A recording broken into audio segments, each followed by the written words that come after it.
We'll just go live and figure it out. All right.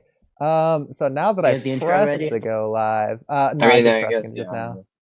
Hello, Uh, everyone, says Space in the live chat, and we're live. It looks like, I think, hopefully, if it worked and I'll sounds pull it good, up we right can go now. live.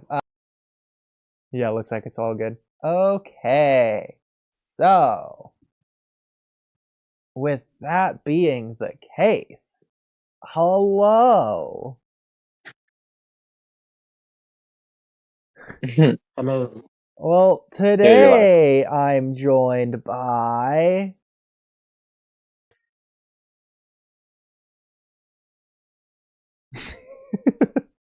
well, this is You not. got your thing. Yep. Okay. This is very professional. Yes. Immortal, if you would like to join, I would love to talk with you. About MHA. Oh, and the other person left as well. Okay. And we'll Yeah. leave that decision up to you. But I suppose I had me to say, okay, sweet, okay. I suppose. Oh, I thought you were gonna. Yeah. I thought you. I thought Space wasn't gonna talk much. I guess you Yeah, I did. don't know why he likes to join stage and be muted, but he does. Well, to each their own, Fair I enough. guess. Type shit. So everyone knows I exist. Okay, fair enough. Oh, you have He it up wants now. me to speak, but he doesn't want to speak. There you go.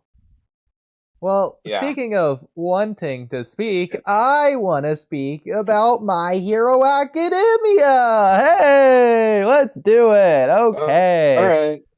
So, Angus, and I guess while we wait for Yeah. Immortal to be available, Angus, I was hoping you could tell me something that you didn't tell us last time. And that would be actually okay, I lied. Okay, sorry Angus, not you. Ducks. Yes. Oh, talked again. So Ducks, you are on season 6, episode Big head 2 out. of My Hero Academia that you last watched 4 months ago. Yes. I Well, think. Pretty sure. based Somewhere in season on 6. I didn't get that far. that's okay. Based on your memory, let's just pretend it's perfect, and we're gonna skip over the rest of season 6 and 7. Ducks, what are your season 8 My Hero Academia predictions? Predictions. I heard a spoiler that Bakugo killed a baby or something. So I think he does Oh, that. that's definitely an interesting He does prediction, kill a baby. but That's not a prediction though. okay. It's just he Uh, heard a spoiler. I predict that someone told me something. Yes. Well, I just need to find it. okay, let's just assume the spoiler you heard is in fact true. By the way, the whole point of doing predictions is because this is the final stream before I start season 8 because I have not seen it yet. And obviously season 8 being the Yeah. final season, wrapping up the end of the story of the last arc of the final fight and blah blah blah. So, Ducks, let's assume your prediction comes to pass. How do you We see should. that playing out? We should probably say, by the way, just before Ducks goes, I have seen all of MHA, so that's why I'm not included in the predictions. Well, thing you right now. absolutely are going to be who I ask next. The reason I stopped myself from asking you first Yeah. is because Dux hasn't seen season 6 or 7.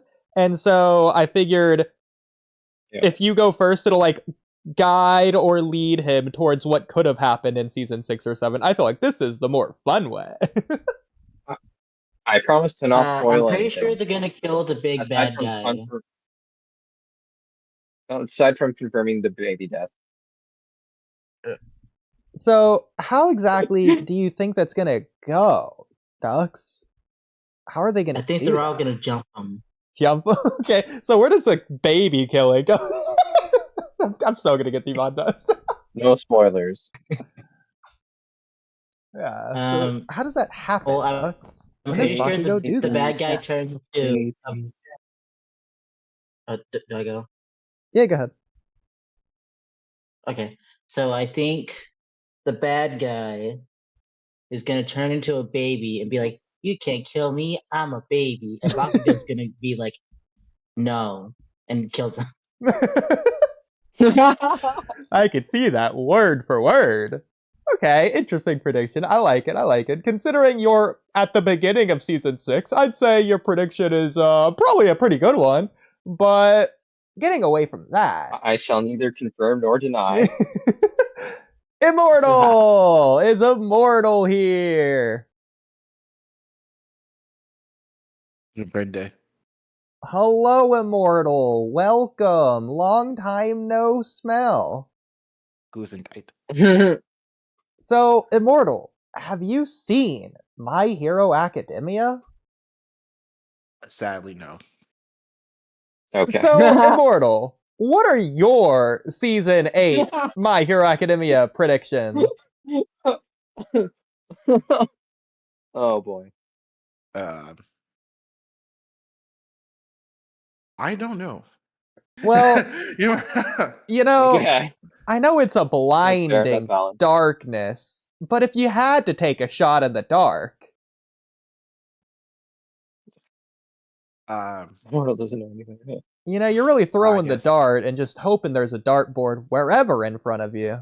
But where does it I land? guess- I guess Deku goes up against Shigaraki. Okay, so interesting. Okay, we got a death prediction. That's a pretty major one. I like the boldness of it and the confidence behind it too. Yeah, that's some swagger. Okay. Immortal, please That don't was leave crazy because we'll work. have Angus give his predictions, and then we'll just go into Naruto until you feel like leaving, just to make Immortal being here worthwhile. But Angus, what are your season 8 predictions before you had started season 8 and or before you read up to that point of the manga? You know what? I can predict something for season 8 that hasn't happened yet. Oh. I know, mind blowing. Okay, so I predict there's going to be a 12th episode. That's confirmed, pretty much. And Okay. it's going to cover the last 2 chapters of the manga. That's also confirmed, pretty much. Yeah. But my prediction is going to be when, not if. So when? I think it will be March 16th. Why? Because that sounds cool. Okay, interesting.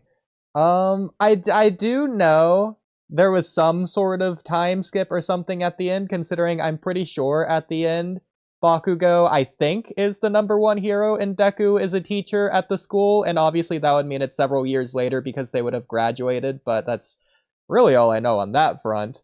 I also think I saw Deku has some sort of scar on his cheek and something or the other with like some mechanical arm, so maybe he like blew his arm off, but hey, that's probably a big spoiler. That's basically going to be real sad that I might know, but I don't actually know it yet. So, there you go. But ignoring that. You've been giga spoiled. Well, that is funny. I They don't know dropped how the the spoiler scar now. on his cheek comes about or anything like that, but yeah. I do know his Deku's final smash is what they call it, which is funny because it's Super Smash Bros. I know his final smash makes the weather might know. change in America, priceless. like across the world, which is cool to reference All Might doing that with this Oh like my first goo God. monster from season 1. But that's like all I know in regards to that. So I'm guessing that might That's break his crazy arm off spoiler. or something, but I don't know. Maybe it's that he chooses to sacrifice his arm, but in doing so, he still punches Shigaraki. Anyway, like Shigaraki touches him with DK, and like he's choosing to punch him anyways, and he just cuts his other arm, like Sasuke Amaterasu on the 4th Raikage, and then he cuts his own arm off, but he's doing the punch anyways. Anyways, we can get away from MHA spoilers for now. The only other thing I'll say is to update my predictions from last time is I no longer think All Might is going to die because of the silly yellow vestige thing that I updated my opinion on. But aside from that, Naruto! Immortal! Do you want to start us off? Where? Well, that's a good Yeah. question. I guess I'll share my screen and well, okay. Do you want me to react to that video? Well, we'll do that probably another night, but yeah, it'd be fun. Oh, Immortal sucks would again. yeah, got you. Would you rather talk about Naruto or Boruto or rewrites? Probably Naruto or Boruto. Honestly, I do want to talk about Boruto, but then I'll talk about some Naruto topics afterwards. Okay, sounds good. Yeah, all these are comedies. I have not put Next that in on here the in a topic. while. Sasuke, Oh, speaking of Kami, where to go? he got his wisdom teeth out. Well, oh, okay. If do you want to move on to something else then? Daedora the Exploder. So good. Do you want to move on to something else then? Yeah, we can move on to something else. Okay. Do you want me to continue on with my My Hero Academia rewrite? I know someone does. Yeah, we can do that. Okay. Very exciting stuff. Hmm, Um, I am still let's here. see. Daedora the Explorer. Well, space. That's what All for One Um, said. Just okay, so T-Ren. we left off last chapter or last uh, uh podcast on season 3, so we're gonna move on to season 5 because I didn't have no complaints about season 4. So okay, so one thing I would change. Oh yeah, so one thing I would change about season 5 is that the scene where Endeavor gets that like injury around his eye, I would actually have him lose that eye because Oh, why does he still thank have you, that eye? bro. It should be I've gone. complained about that so Yeah, much, bro. He did, and not about him not losing the eye, but he did not get a freaking scar at that one moment. It's not the most obvious thing of all time, like space pretends to make it out to be. I did not realize he was scarred yeah. until after he was out of the hospital, and we saw like Bakugo or whoever commented, "Oh, that's a gnarly scar," or whoever was that commented on it. Yeah. So Matsuo, it maybe. just feels right that he would lose that eye. But unlike Shota, who ends up just wearing an eye patch, Angie does something special. He gets a replacement put in. So this will be maybe like a little bit after some stuff happens. Like he has the lost eye for like a little bit, but then he gets the replacement later, like a month later. We'll say that, yeah, a month later. That sounds about right. In the universe. So what this is it's a mini camera with a number of different functions. So like one tap opens the shutter and it closes it on its own for taking a picture of like crime scenes. And then he can also press and hold to start a recording, like a video recording, and then he can tap and then hold, and that starts a live feed.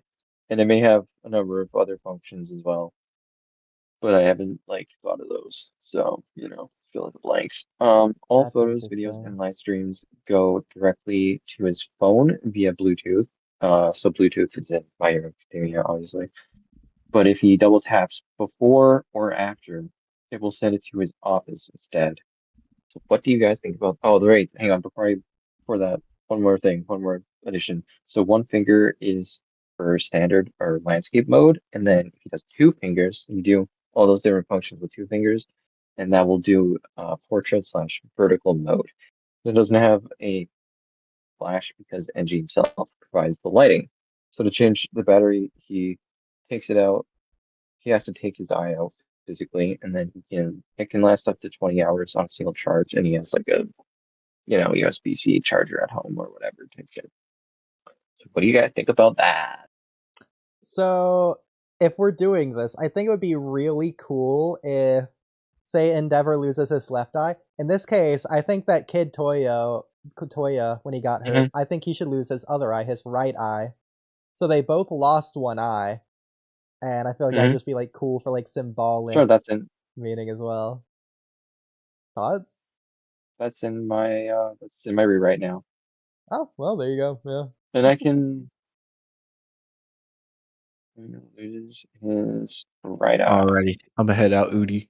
Alrighty. Thanks, Immortal, for coming Okay. on. You should come on again more in the future. Woo! Bye. Yeah. It's good having you, man. You should have said Peace over out. and out. Bye. Yeah. Yeah. By the way, Arch, This is the I know you Walky never Talky joined, but if you podcast. want to join, feel free. Yeah.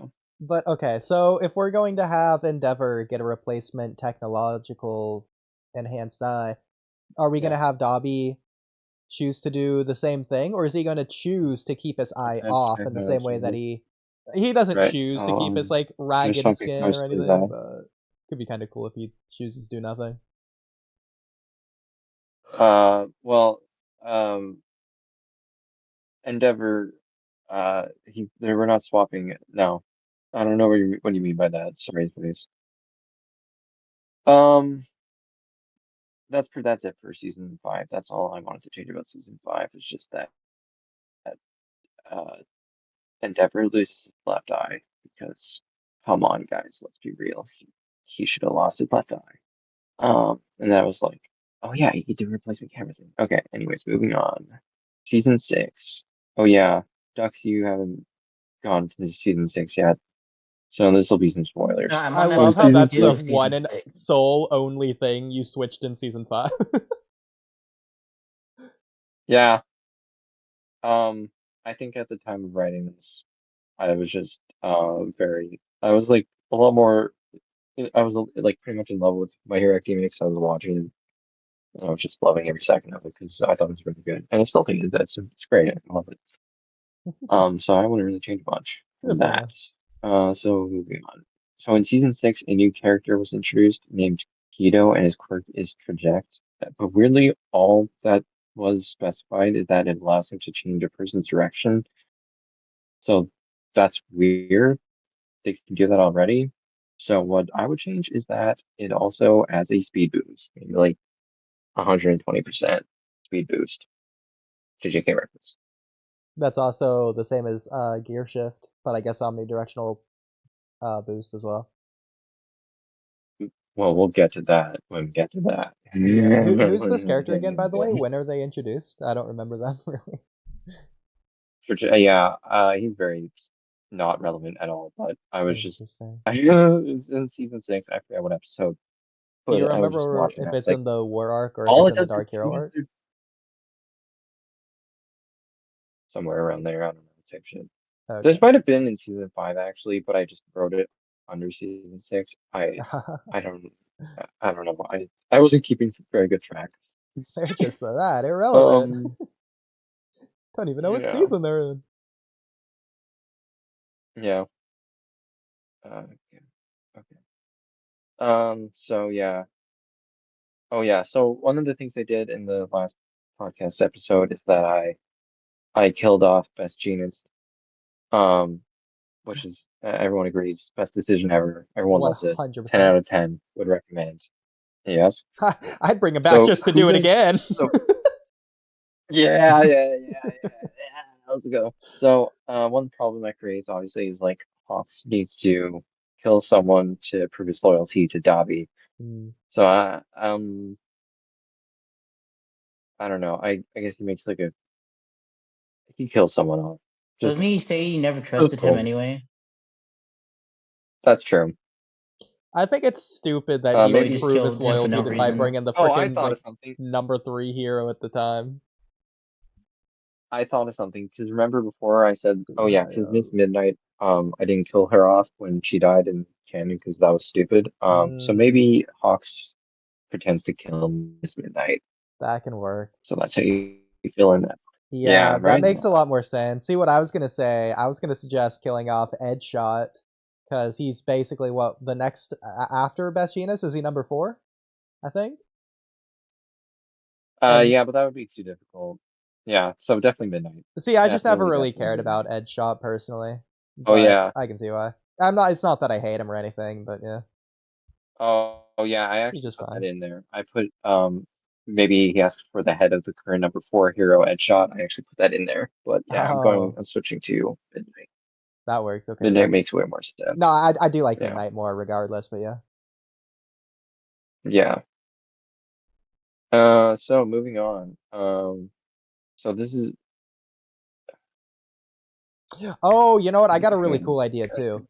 So hypothetically, if the Yeah. hero or if the villains don't know about everything that happened in the overhaul arc, something that could be really cool is if Hawks brought the dead body of Night Eye, and Hawk says that he's the one who killed him. And at that point, it's just taking advantage Oh of giving yeah. them the corpse. That low key that kind of Um, slaps. that kind of works. Yeah, I'm sticking with Midnight though because I kept her alive specifically. Not for this reason, but I did specifically keep her alive. So I just like the idea that I can use that for something Yeah, I where I agree. killed off as I genius. do think So Midnight works yeah, best there, but I think Night Eye is still a really cool idea. it is a good idea. That you can have that um for your rewrite. You can take that idea and roll But with it. yeah. Um, find something.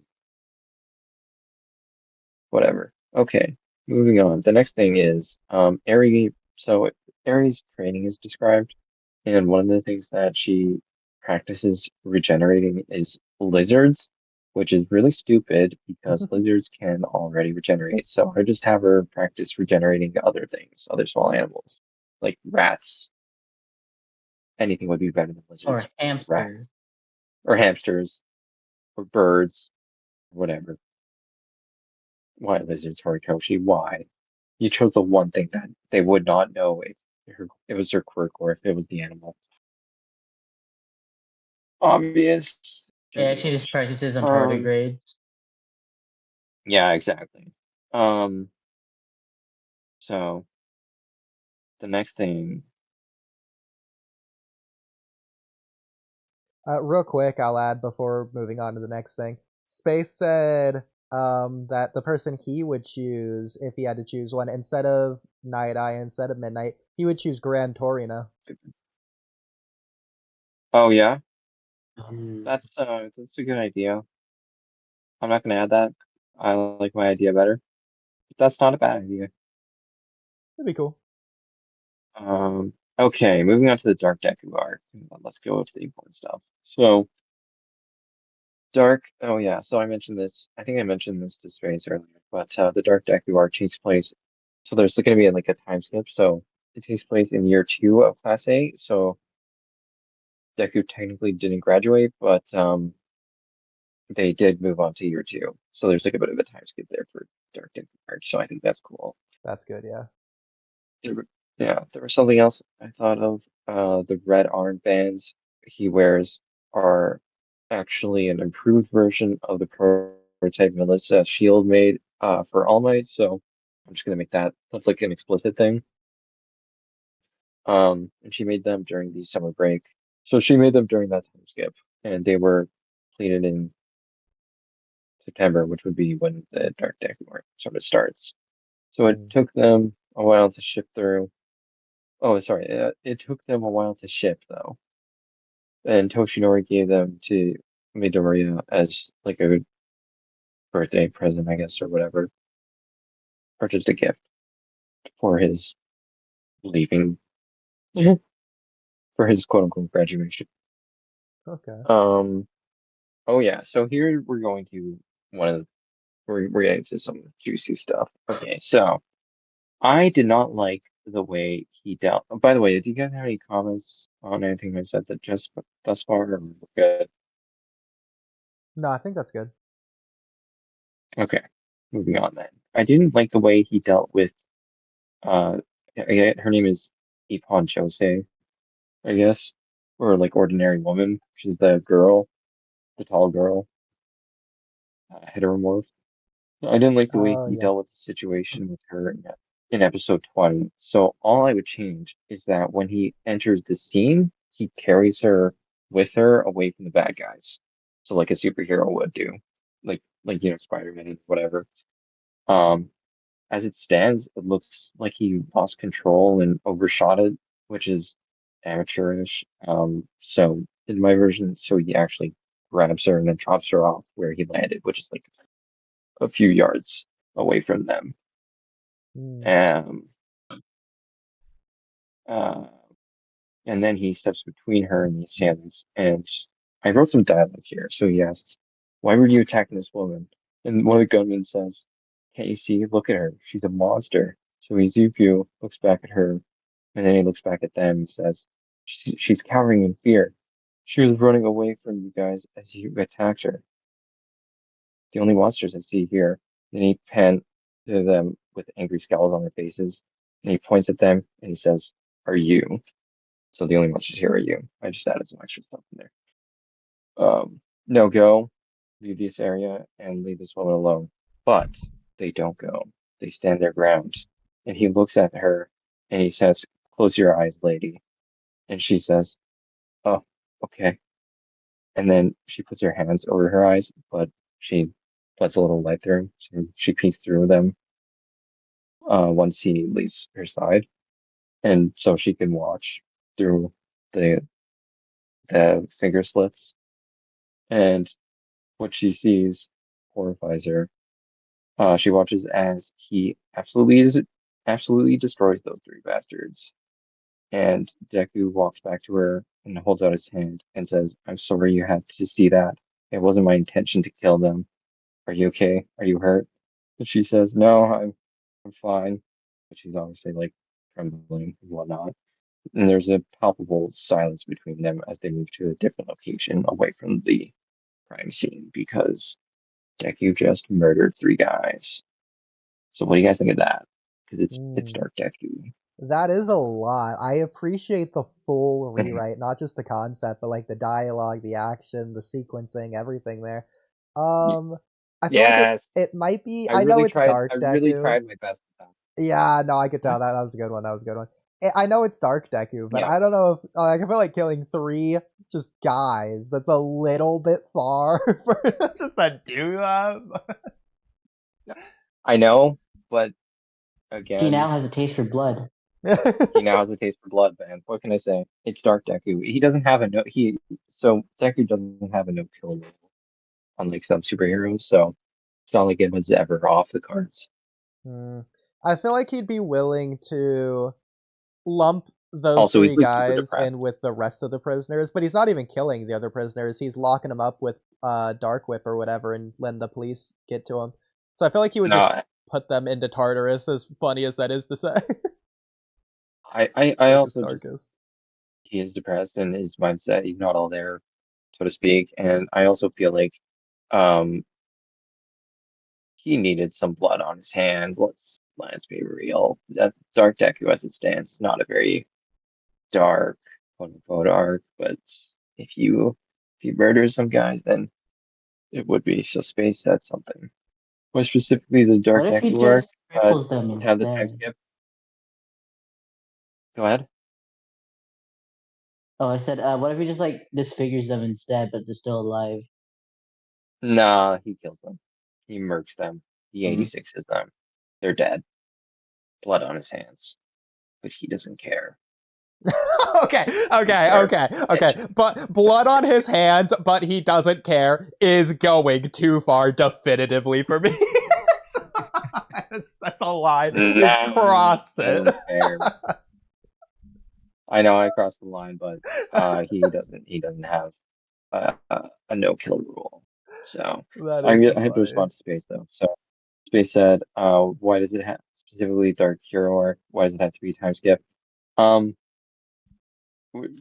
just like the idea that there should be, because I think even Oodie mentioned in the last stream, like there should be a little bit more time skip stuff happening. The time should progress a little bit more, and I felt like that was a good time to put that.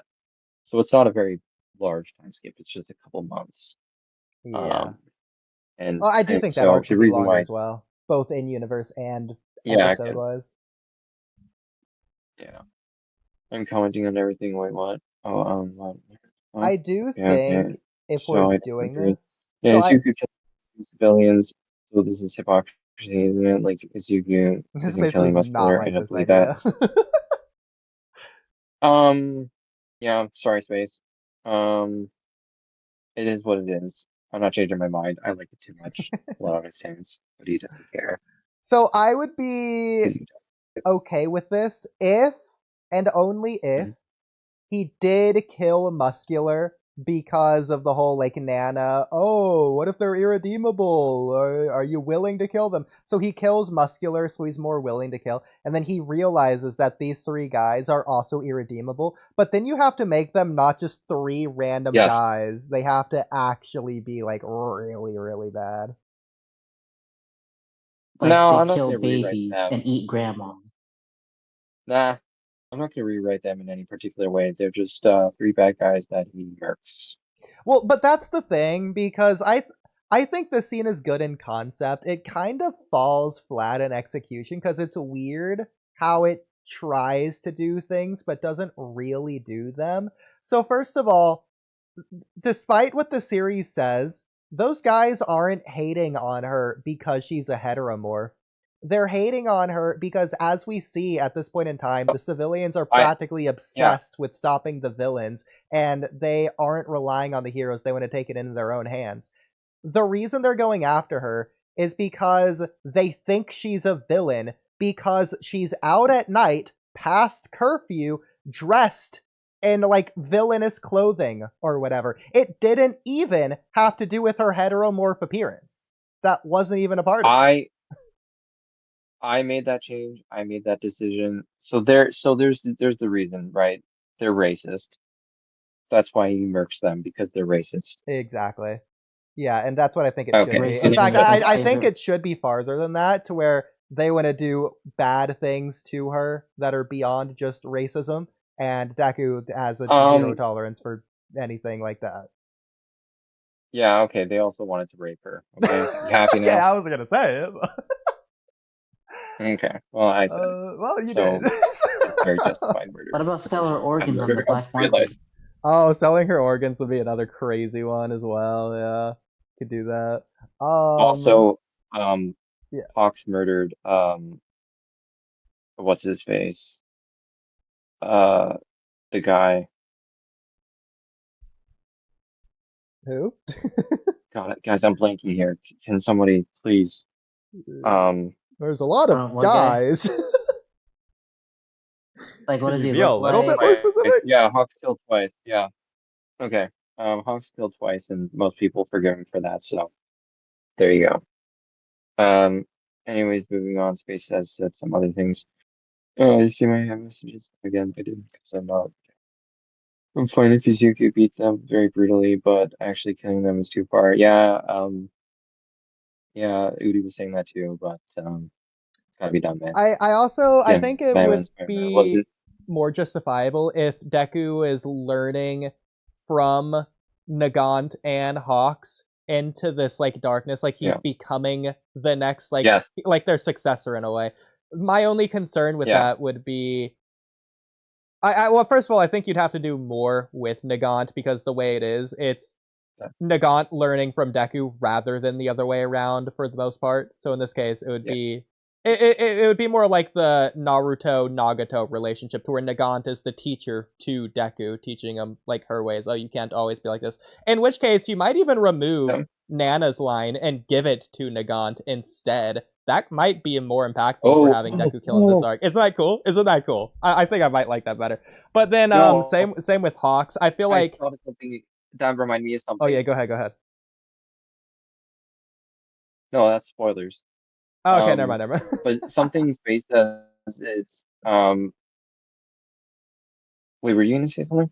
Oh yeah. What I was gonna say is, the other thing with Hawks is, I feel like it only works if either Hawks doesn't actually have remorse for killing twice. He's glad he did it. He's either putting on like saving face for his public image, or he's just not doing that at all, and he's publicly saying, "Yeah, I killed him, and you're welcome, and he deserved it," and whatever else he's saying. He's just accepting the hate.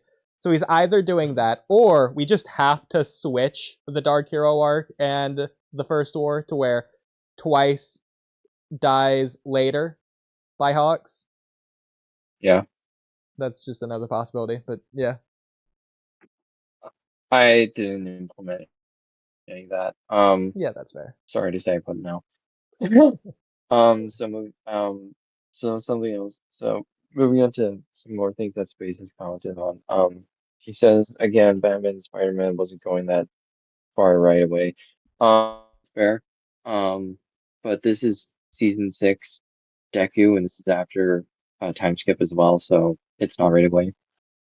Then this isn't Deku. What I would say to that, this that reading that line actually made me think of something.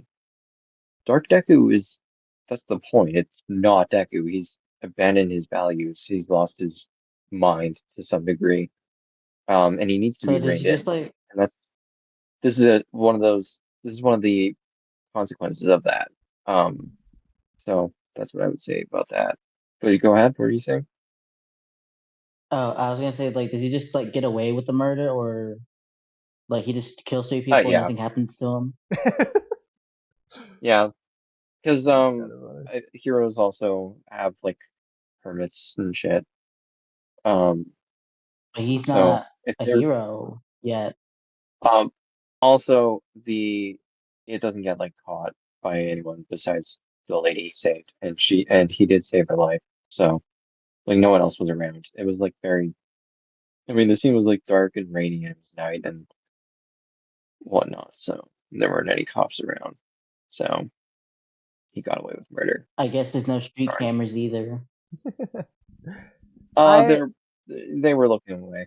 They actually they saw Deku coming towards those guys and they looked away. okay. Yeah, I mean, part yeah, of we can say the anything. Dark All the Hero cameras arc is all the top heroes working together, colluding away from the school to do their own thing, to basically work in the under society, to like clean up the streets and all this. So you definitely could incorporate that since it is already going into that shady area anyways. Another possibility is if maybe the All for One video that Deku sees in the cabin, that's like getting underneath him to where he's like scared. So I'm thinking Yeah, of like sure. kid I'll Nagato have that. being scared and activating his Rinnegan and killing people with it on accident. Like Deku could like he could still be learning some of his powers at this point, and he might accidentally kill them with Dark Whip because he like sees All for One's face on them or something. I'm gonna. Just a possibility. Yeah, Something else I'll add is in the original scene, something I don't really like is those guys are low key more or less reasonable. It was a yeah. misunderstanding. Oh, Again, they're completely belligerent in my version too. Like they're completely belligerent. because in the yeah, exactly. In the original, the second Deku tells them, "Wait, no, she's not a villain," and they're like, "Oh, really? Oh, let's go." Okay, I guess you're wrong then. See you. No, yeah, they're racist, they're rapists, they're yeah. thugs. They were actually ICE agents. Okay. Because Yeah. yeah, obviously in the original, it's just like yeah, they're still blaming her, like, oh, well, she shouldn't be out here wearing that at this time. And to be fair, they aren't wrong. She should know better. What was she doing? Why? Like, we never got an explanation for Dude, she was just why she wearing was a doing casual that. dress. She wasn't wearing anything weird. I don't know what you're on about. Well, that's what they say. So you could just say that the series is being stupid by not visually depicting it, but like that was their Yeah. reason for going after her. Yeah. So in my version, she's actually dressed even more tastefully as well. Like Oh, there you she's go. wearing she doesn't even have any like perfume on. So yeah, maybe in canon, like I don't know, she had some like enticing perfume or whatever. Yeah. If you know, you know. We also Um, know in this arc, one more thing I'll add to this, just because it was pretty in depth. Obviously, the civilians hate the heroes at this point in time. Deku is acting as a hero. In fact, some people think he's working for All for One, and they're scared of him because he has multiple quirks and he just looks scary. Have these bad guys not listen to him immediately, and instead it's the opposite. to where they're either like throwing their beer cans at him because he's a hero, or they're trying to kill him with like a knife they have or whatever blah blah Paramount, what is it, whatever, the Liberation blah blah blah, those people, they have like their Paranormal weapons. Liberation Army. Yeah, because they gave Paranormal out Liberation such and such. exactly, they gave out weapons so that the civilians can deal with the villains, so those civilians can just have OP weapons to try and fight Deku or whatever. But that's what I would have with that scene as well. But yeah.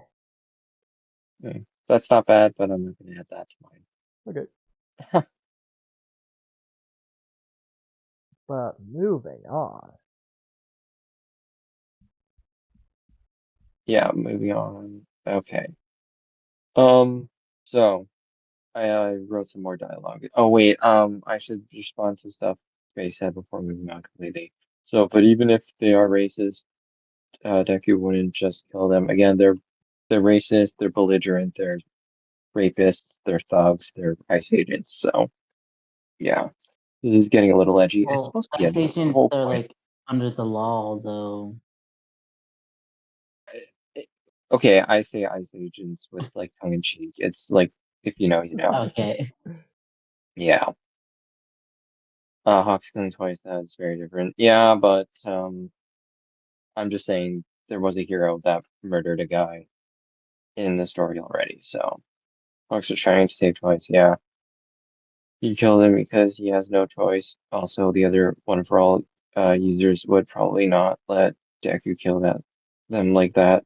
Um, maybe, but they allow it in my version. They agreed that he should have been he should they should die. So Yeah. they condoned it. They condoned And it's not that's like Best kind of Genius is how around I to felt. stop him. Best Genius also isn't around. Yeah, that's true. That's very true. That kind of how I don't view Dark Deku. Dark Deku for me is like he is supposed to like because like the whole point is like they need to like rein him in. They call in like the rest of Class 1A, and it takes them a lot of effort to bring him back to his senses.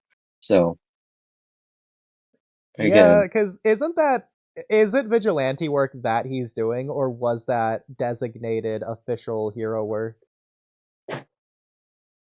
it was unofficial. Okay, so yeah, he is just being a vigilante. Yeah. So this was the vigilante murder. It is a crime. By the way, he did commit a crime. It was a crime, They but should they kill needed to Deku. know. You No, could they should. How did he excuse commit a it crime? as Oh, I guess self-defense. Like, obviously, you it could say was he has a self-defense. choice, but It was actually a defensive murder.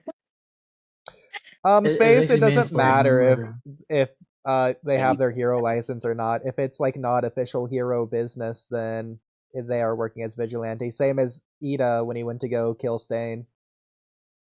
Oh, yeah, maybe. So Space said, I view Dark Deku as him trying to be completely like the symbol of peace, all might. So this is probably like Oodie. This is one of your like space being space things. I just completely disagree. That's not what the Dark Deku arc is about at all. And I see that you're calling it the Dark Hero Deku arc. In my opinion, it's not Dark Hero Deku, it's Dark Deku. Ooh. So he's not. He is a vigilante. He's not a hero anymore. He's abandoned his values. He's depressed and all that good stuff.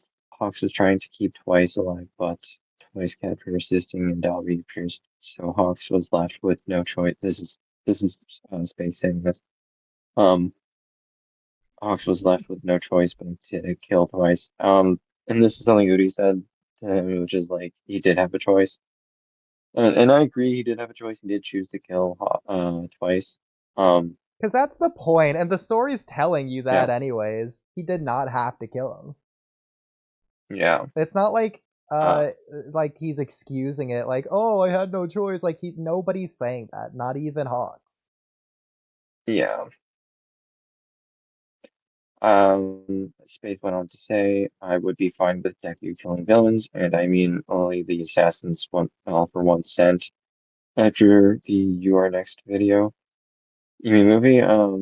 You're Next. Yeah, I'm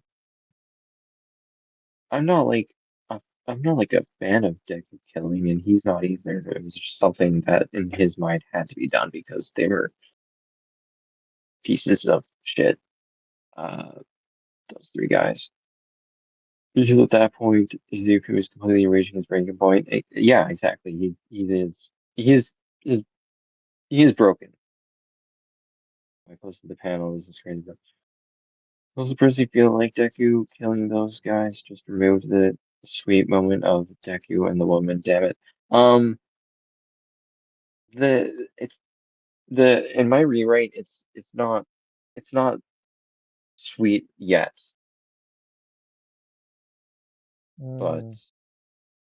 it will become later because like he will like see the the errors in his ways. Like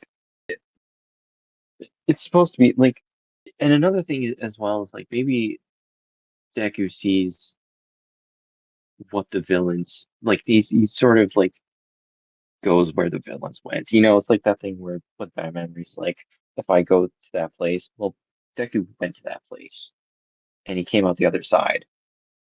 Um, so the series line, fly him up. If he makes clones, they fall and die. Yeah. Space and so like would 1A even even be fine with the fact that he killed 3 guys? No, but they don't report him to the police, and neither does All Might.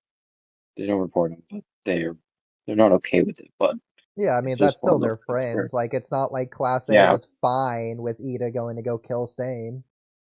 yeah. Um, they don't they don't necessarily forgive him, but it's just one of those things where it's like you just deal with it. He has his Yeah. hero license. Deku is working with the pros though. Yeah. Um, again, he's a vigilante here, so it is illegal. Yeah, it was a crime. He did commit a crime. Yeah. So where did he get that image from?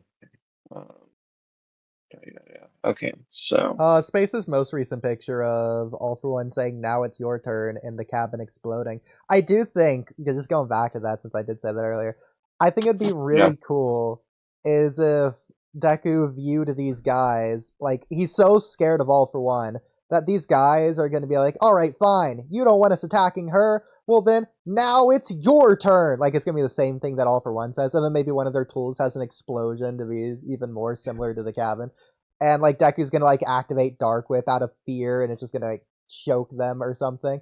And this actually is similar to another scene that does happen, and I think it's season 7, episode 1. So even after the Dark Hero arc, after Class A quote unquote saves Deku, he still is having nightmares of All For One doing the "Now it's your turn" saying, and he's like waking up from his nightmare, activating Dark Whip just as like a self defense mechanism. So like I do think that he could have this weird like PTSD moment where he kills those guys because they're yeah, being All For One in this moment to Deku.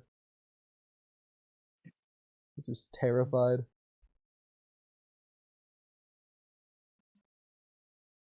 But yeah. yeah.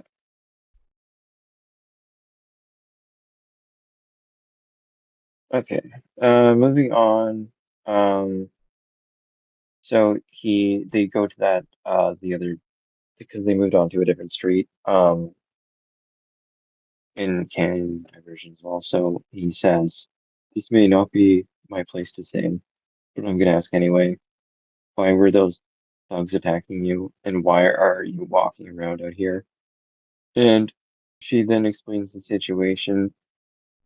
But also like there's the other stuff where like those guys are like evil pieces of shit and rapists and whatnot. So the Midoriya says, "I see, but you know what? You're not the only one. Lots of people are scared, terrified, but rest assured, because I am here." Type shit. Um, um, but it doesn't really reassure her. Um, and then he says he takes his mask down, and oh yeah, he takes his mask down and he smiles.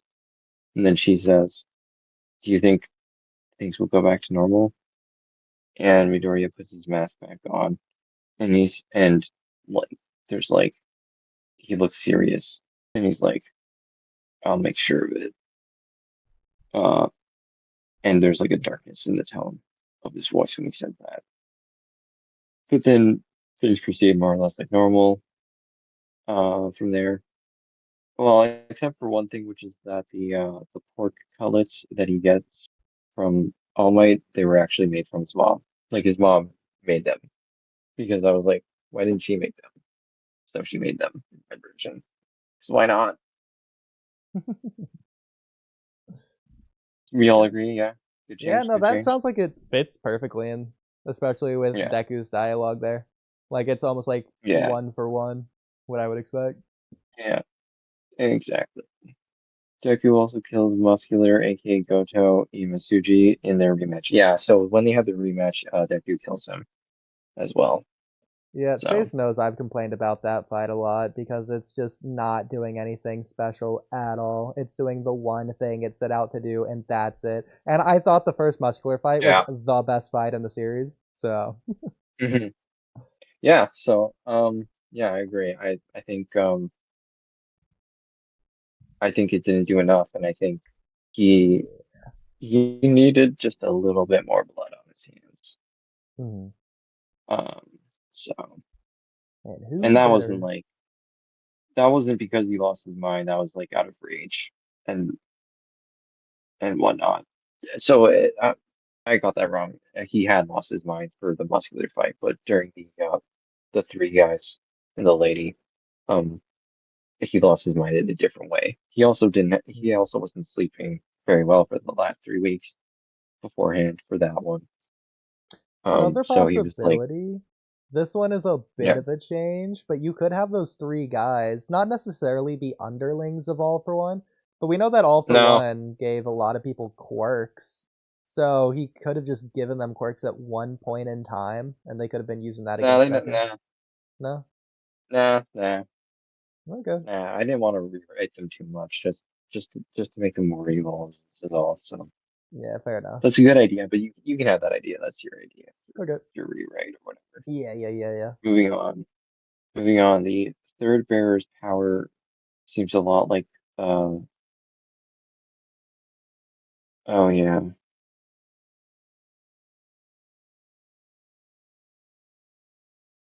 Um which one was the third power?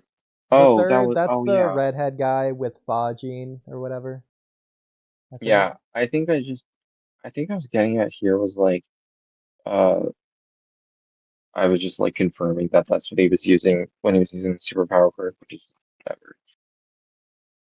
Anyways, moving on.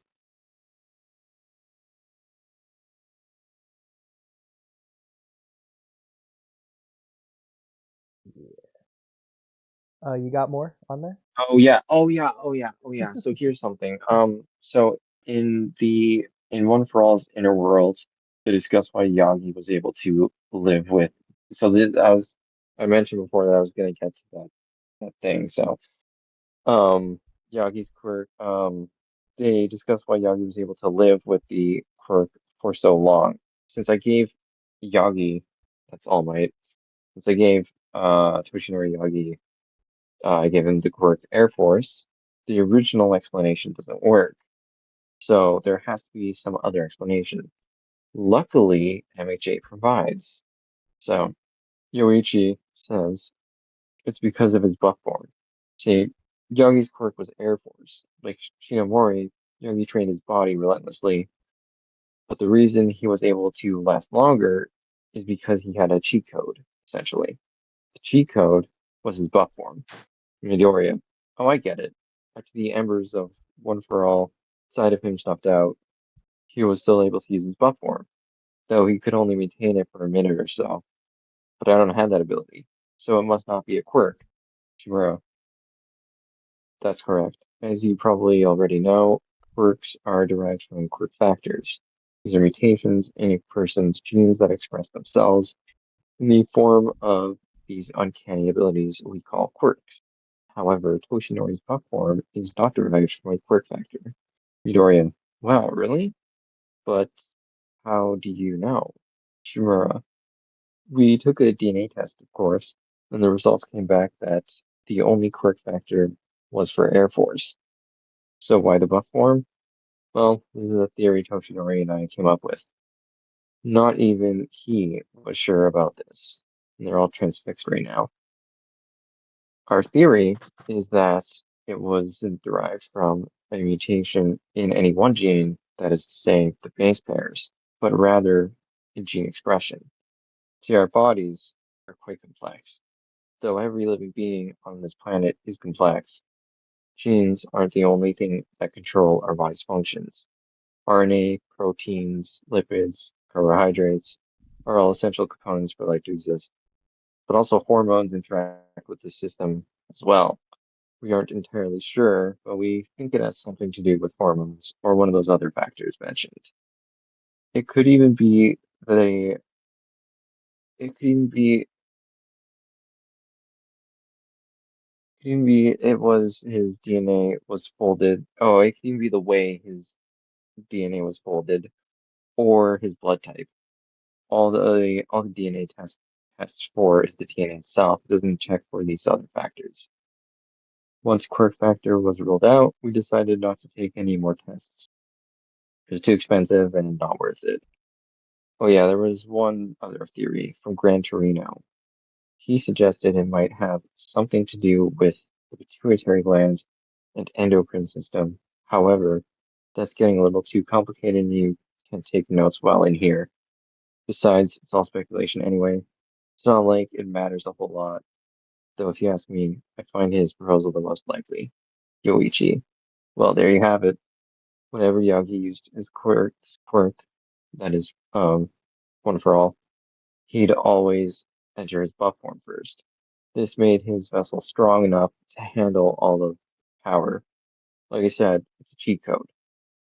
And that's where that conversation ends, I think. And so yeah, so this is kind of getting at that thing in season 7 that Shigaraki was doing with like his body self-modifying as Mm. well. So Okay. there's precedent as well for this series. Yeah, so that's getting how that connects, which is really cool because he's also saying, Shigaraki saying how he's basically like Prime All Might at this point in time. He hates All Might, but in a way, this is how they can be similar, like a parallel between them, which is also interesting. And then All Might could have thoughts on that as well. Maybe even if he learned it from All Might, but probably not that. Um, it kind of fits in with the series because it's MHA is weirdly scientific, just like the Baryon mode stuff we were talking about earlier with the Shibai cells Yeah, and blah blah blah. So I feel like this that makes definitely sense. fits in with Gran Torino talking Yeah, about the endocrine system and the way their DNA is folded and all that other stuff you were talking about. yes, yes. It's I like the explanation as well and the how that fits in with the quirk factors as well. Mm, With One for All as thank you. I well. appreciate that. What's up? Yeah. Yeah. Oh yeah, and there was another thing as well, which is like whenever All for One whenever he used air cannon, he always used a bunch of quirks in conjunction with it to make it more effective. So Yeah. there's the thing where yeah. I don't know if it's technically better to introduce that concept here right before the final war, if we're comparing it, or the reason for Um it being the Shigaraki thing, or if it's better to do it really early on just to address and answer why All Might's buff form is the way it is, just to get yeah, it out I of the probably way. should have mentioned that I gave him a quirk. Um but I think there was a scene in the show where he enters into their inner world. I might be wrong about that. I can't remember. I haven't watched MJ in a while. Mhm. Um, so if it's there, then that's the basis for this scene. If it's not, then I'm adding it in. You mean And maybe where I'll add it All Might can see inside of Deku's vestige realm? in. Hmm. There's one scene where Deku is knocked out and he's talking to the vestiges, and All Might like places his hand on Deku's unconscious body, and he can sense or feel what's happening, or at the very least that Deku's talking to the vestiges. He just knows, he can feel the emotions or whatever through resonating with the Yagi vestige or whatever, the like yellow All Might inside. And that's when the yellow All Might starts crying, because he can like feel the resonance of the sensation of blah blah blah. He can feel himself inside Deku. Yeah. But I think that whole thing is weird. I've complained about that too. Yeah. So, so Space asked, so was All Might's buff form always a thing in history, right? Yeah, he always had it, yeah. Well, you really put a lot of thought into the dialogues. Yeah, I did. For this particular section, yeah, I did try to put a lot of effort into that stuff. So yeah, thank you. I appreciate that, Space. Yeah. Yeah. So moving on then. Speaking of, are we good? Wait, are we good? Yeah. I could pull up Okay. the yellow All Might energy thing crying to make fun of it if you wanted to. Otherwise, we could move on if you wanted to say, oh, okay. No, we don't need to, but Yeah, we can well, you move on. could. 'Cause I did actually. I addressed that here. Uh, So then, why is his vestige like that? So why is it all yellow and crying and whatnot? Well, it's because Mhm. he's still alive in the real world. So the That's what vestige I was has, saying too. I went yeah. back to the explanation they give, and it's Mhm. weird. So their original theory was that the vestiges are just their spirits that go there when they die.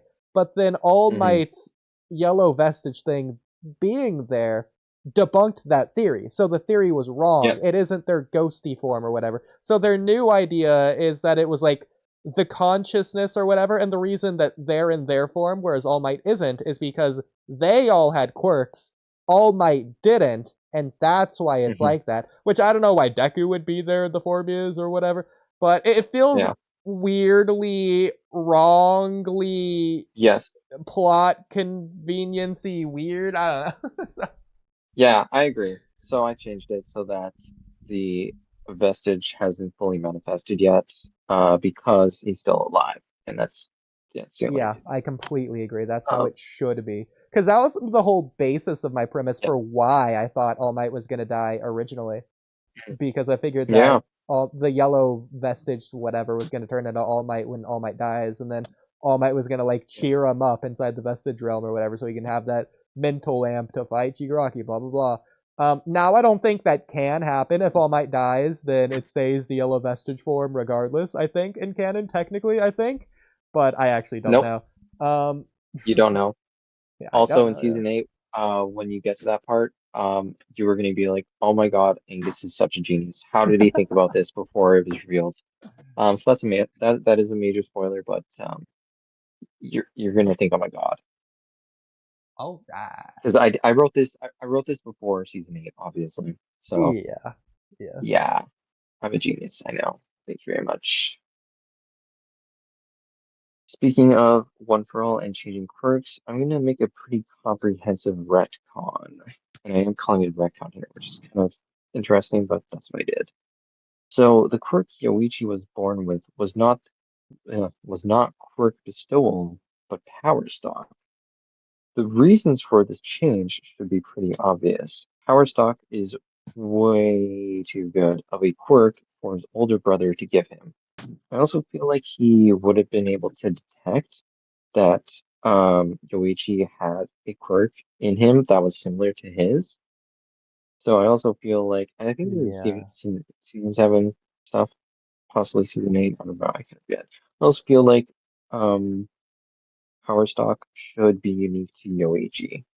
It's essentially a useless quirk until you're given another quirk by someone. So it makes it feel like All for One giving him quirk transfer was more destined. It's also more personal because it's like a modified version of his own quirk. Quirk transfer is part of, yeah, that's what I said here. Quirk transfer is part of All for One's original quirk, so it makes sense that after contemplating after so long, he decides to give him this one. It's he decides to give him an aspect of his own quirk. It's like a piece of himself inside of him, sort of, so to speak, type shit. But it's not out of love, but out of spite. It's a sick joke. It's like Oh, you were born quirkless? Well, here's a quirk that lets you pass on that quirk you don't have type shit. The two quirk, the two quirks also merged automatically once he gave Yoichi that quirk, and that happened in canon.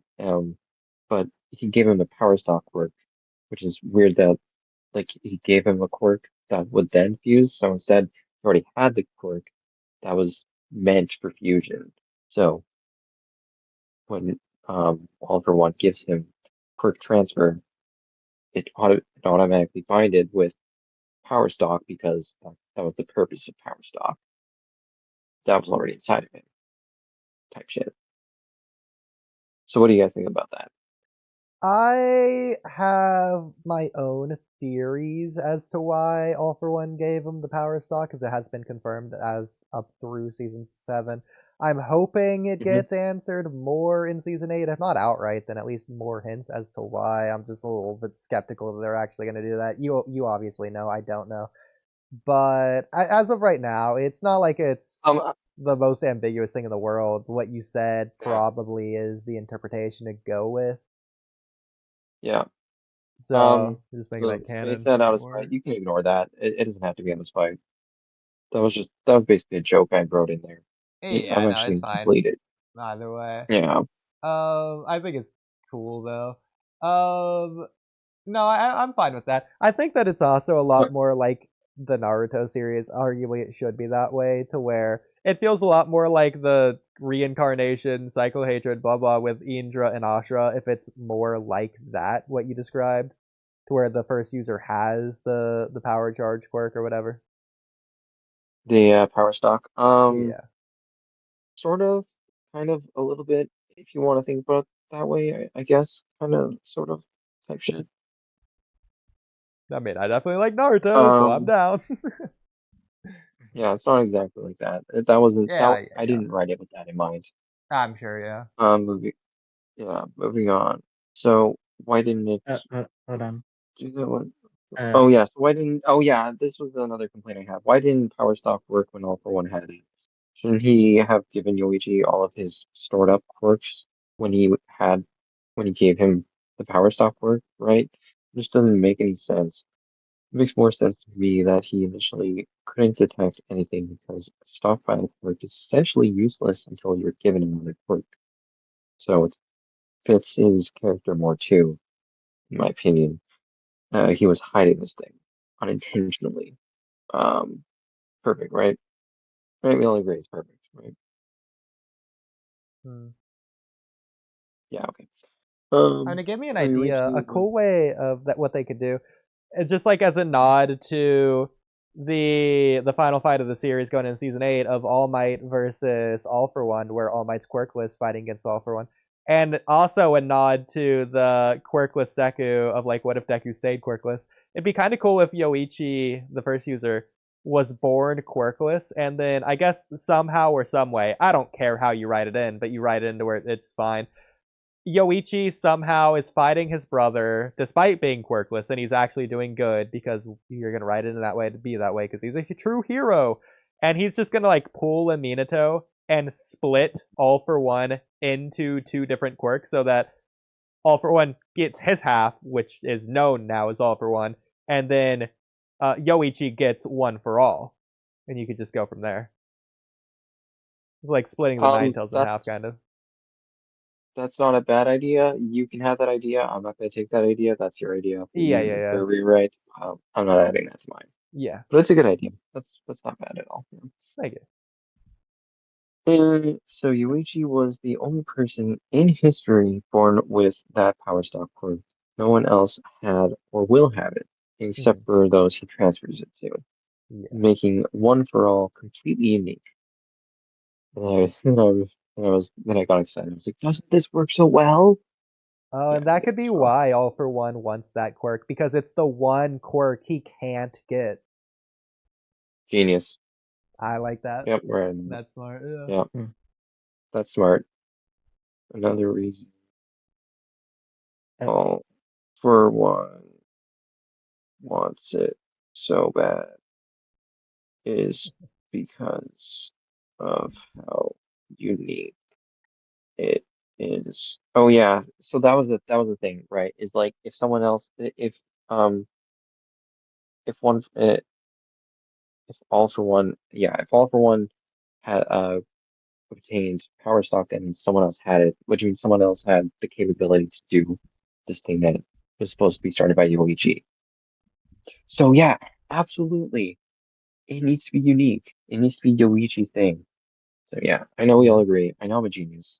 We don't need to repeat, but I repeat Well, myself. considering that's the main Um, thing, anyways, I mean, it's the yeah, only quirk that All Might has, and it's the first one that Deku uses, so for the first, like, yeah. 80% of the series. Well, the first, yeah, I guess so. Although you could argue it's Fachi, but yeah, Yeah. and I think yeah. And moving on, I'm sure someone or multiple people can or will tell me reasons why I'm wrong. No, no, I guess not. I was wrong about that. No one did. I was completely right. Go me. Something I thought of a while ago is Mashiro Ojiro doesn't have the tail, yeah, the quirk tail. He's the tail that he has is a heteromorphic trait. So he's basically just not a kangaroo man, but he just has a tail. But that's Thank not a you. quirk because having a quirk. Oh yeah, because I think the way it's explained is like Aizawa's like I can cancel a quirk, which means if I cancel the tail quirk, he could no longer use it, but he would still have a tail. Yeah. It's a So what's convoluted, going on? nonsensical explanation. You could just get rid of that for all I care. Yes, thank you. So This he is doesn't why have the my tail quirk, he input. just has heteromorphic trait, which is Yeah. tail. Yeah, I agree completely. Hell yeah, absolutely. Yes. Awesome. Also, Koji Koda's dad had, oh yeah, this is something cool. This is more doomsday theory stuff. This is more like Katsuki Bakugo. Hmm. Parents had two different quirks. Um, Koji Koda, his dad had the any voice quirk, not his mom. His mom was just a heteromorph with that weird stuff. Um, not weird at all. That was racist of me. I apologize, Koda's mom. Um, but the version of the quirk Koji's dad had only allowed him. This is something I thought was cool. It only allowed him to communicate with insects. The quirk evolved as it passed down, and that's the reason that Koji's so afraid of insects is because his dad would use it to prank him and stuff. So yeah, Hmm. what do you Yeah. guys think? Well, it's Yeah, making good. the irrelevant characters that no one cares about slightly more relevant, so that's good. Yeah, It's yeah. taking I was dry subject matter and just sprinkling sugar on them, I guess. yeah. That was one of my goals for the rewrite as well, was to do exactly that, to sprinkle some sugar on Yeah. some of these characters that needed a little bit of it. Uh, Yeah, guys, I need to go. All right. Thanks for coming on, Ducks. yeah. Thank you, Thank Docs. you. And by the way, Okay, over and Archduke, if out. you have anything to say, go ahead. And bye, Ducks. Thanks for coming on. Woo! Ooh, over and out. Over Bye. now. Later. Okay. Oh yeah. So so moving on.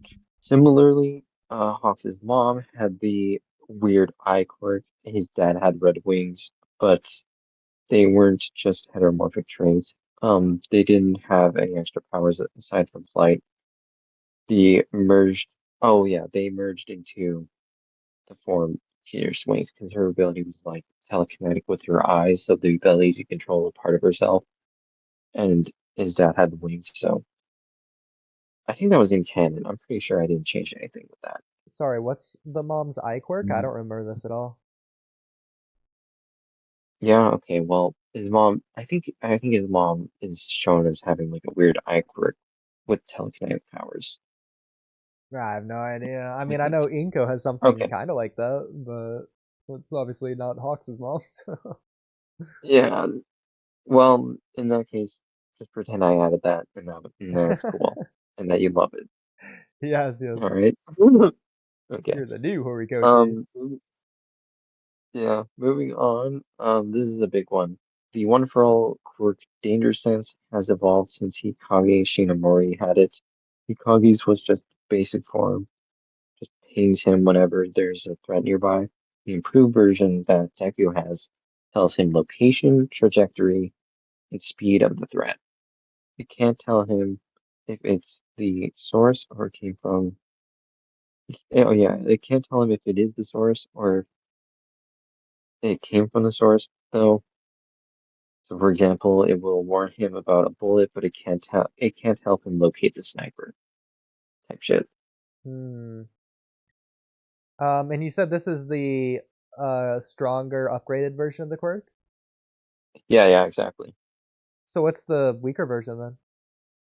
The weaker is just essentially the version we see in canon, but like it's just the worst version of it. It's basically just Ikage's ability was like it's like the Spidey sense, Yeah, literally. and it's literally his Spidey sense, but Yeah. but I improved it. I made it better. Okay. Okay, moving on. Yeah, I'm done. I also changed Fajin. Deku has the improved version, so now he obviously doesn't need to build up energy to use it. And now what I mean, I think I changed this later on. You can ignore that. Like a superpower from earlier in the show, however, not building up kinetic energy. Oh yeah, oh never mind. Yeah, this was interesting. Um, he doesn't need to build up. That is weird though. That's the whole point of the quirk. Oh yeah, because we see like he just kind of like has the red lines appear on his body in the show For Fajin, yeah. before before building up kinetic energy. As he's doing his stupid Um, somersault thing or whatever. yeah, whatever. So I don't know. It's weird. Fudgy is weird. He's fucking star jumping over there. So, not building up kinetic energy will only ever let him get up to 45%. He can also build up kinetic energy by taking hits. It converts the attack on his body into kinetic energy and stores it for later. You know, The okay, more I like that. energy I like he that. I think it should be able to Yeah. convert potential energy into kinetic energy Yeah. and vice versa. Yeah. That's cool. Yeah, exactly. Yeah. I like that. Yeah. Thank Because you. you could also do something there instead of Deku doing his squats to charge it up, Yeah. he could use like gravity to fall, and he could use the momentum from that. Oh, and he would slow down. Exactly. It's in a way, it's almost gear shift at that point, in a weird way. It is kind of like your shift. Yeah, that's That's kinda cool. cool. That's great. I love that. Thank Hell you. yeah, brother. Absolutely. Great idea. You're a genius too. Did anyone ever tell you that? Smartest man alive. Myself. No, I'm kidding. The more energy he builds up, the more green electricity surrounds him. That stuff is essentially excess energy. His body is constantly emitting while Fajin is active. I This like doesn't that. make him invulnerable. This doesn't make him invulnerable though. It just reduces the damage. Yeah. That's So cool. that's cool.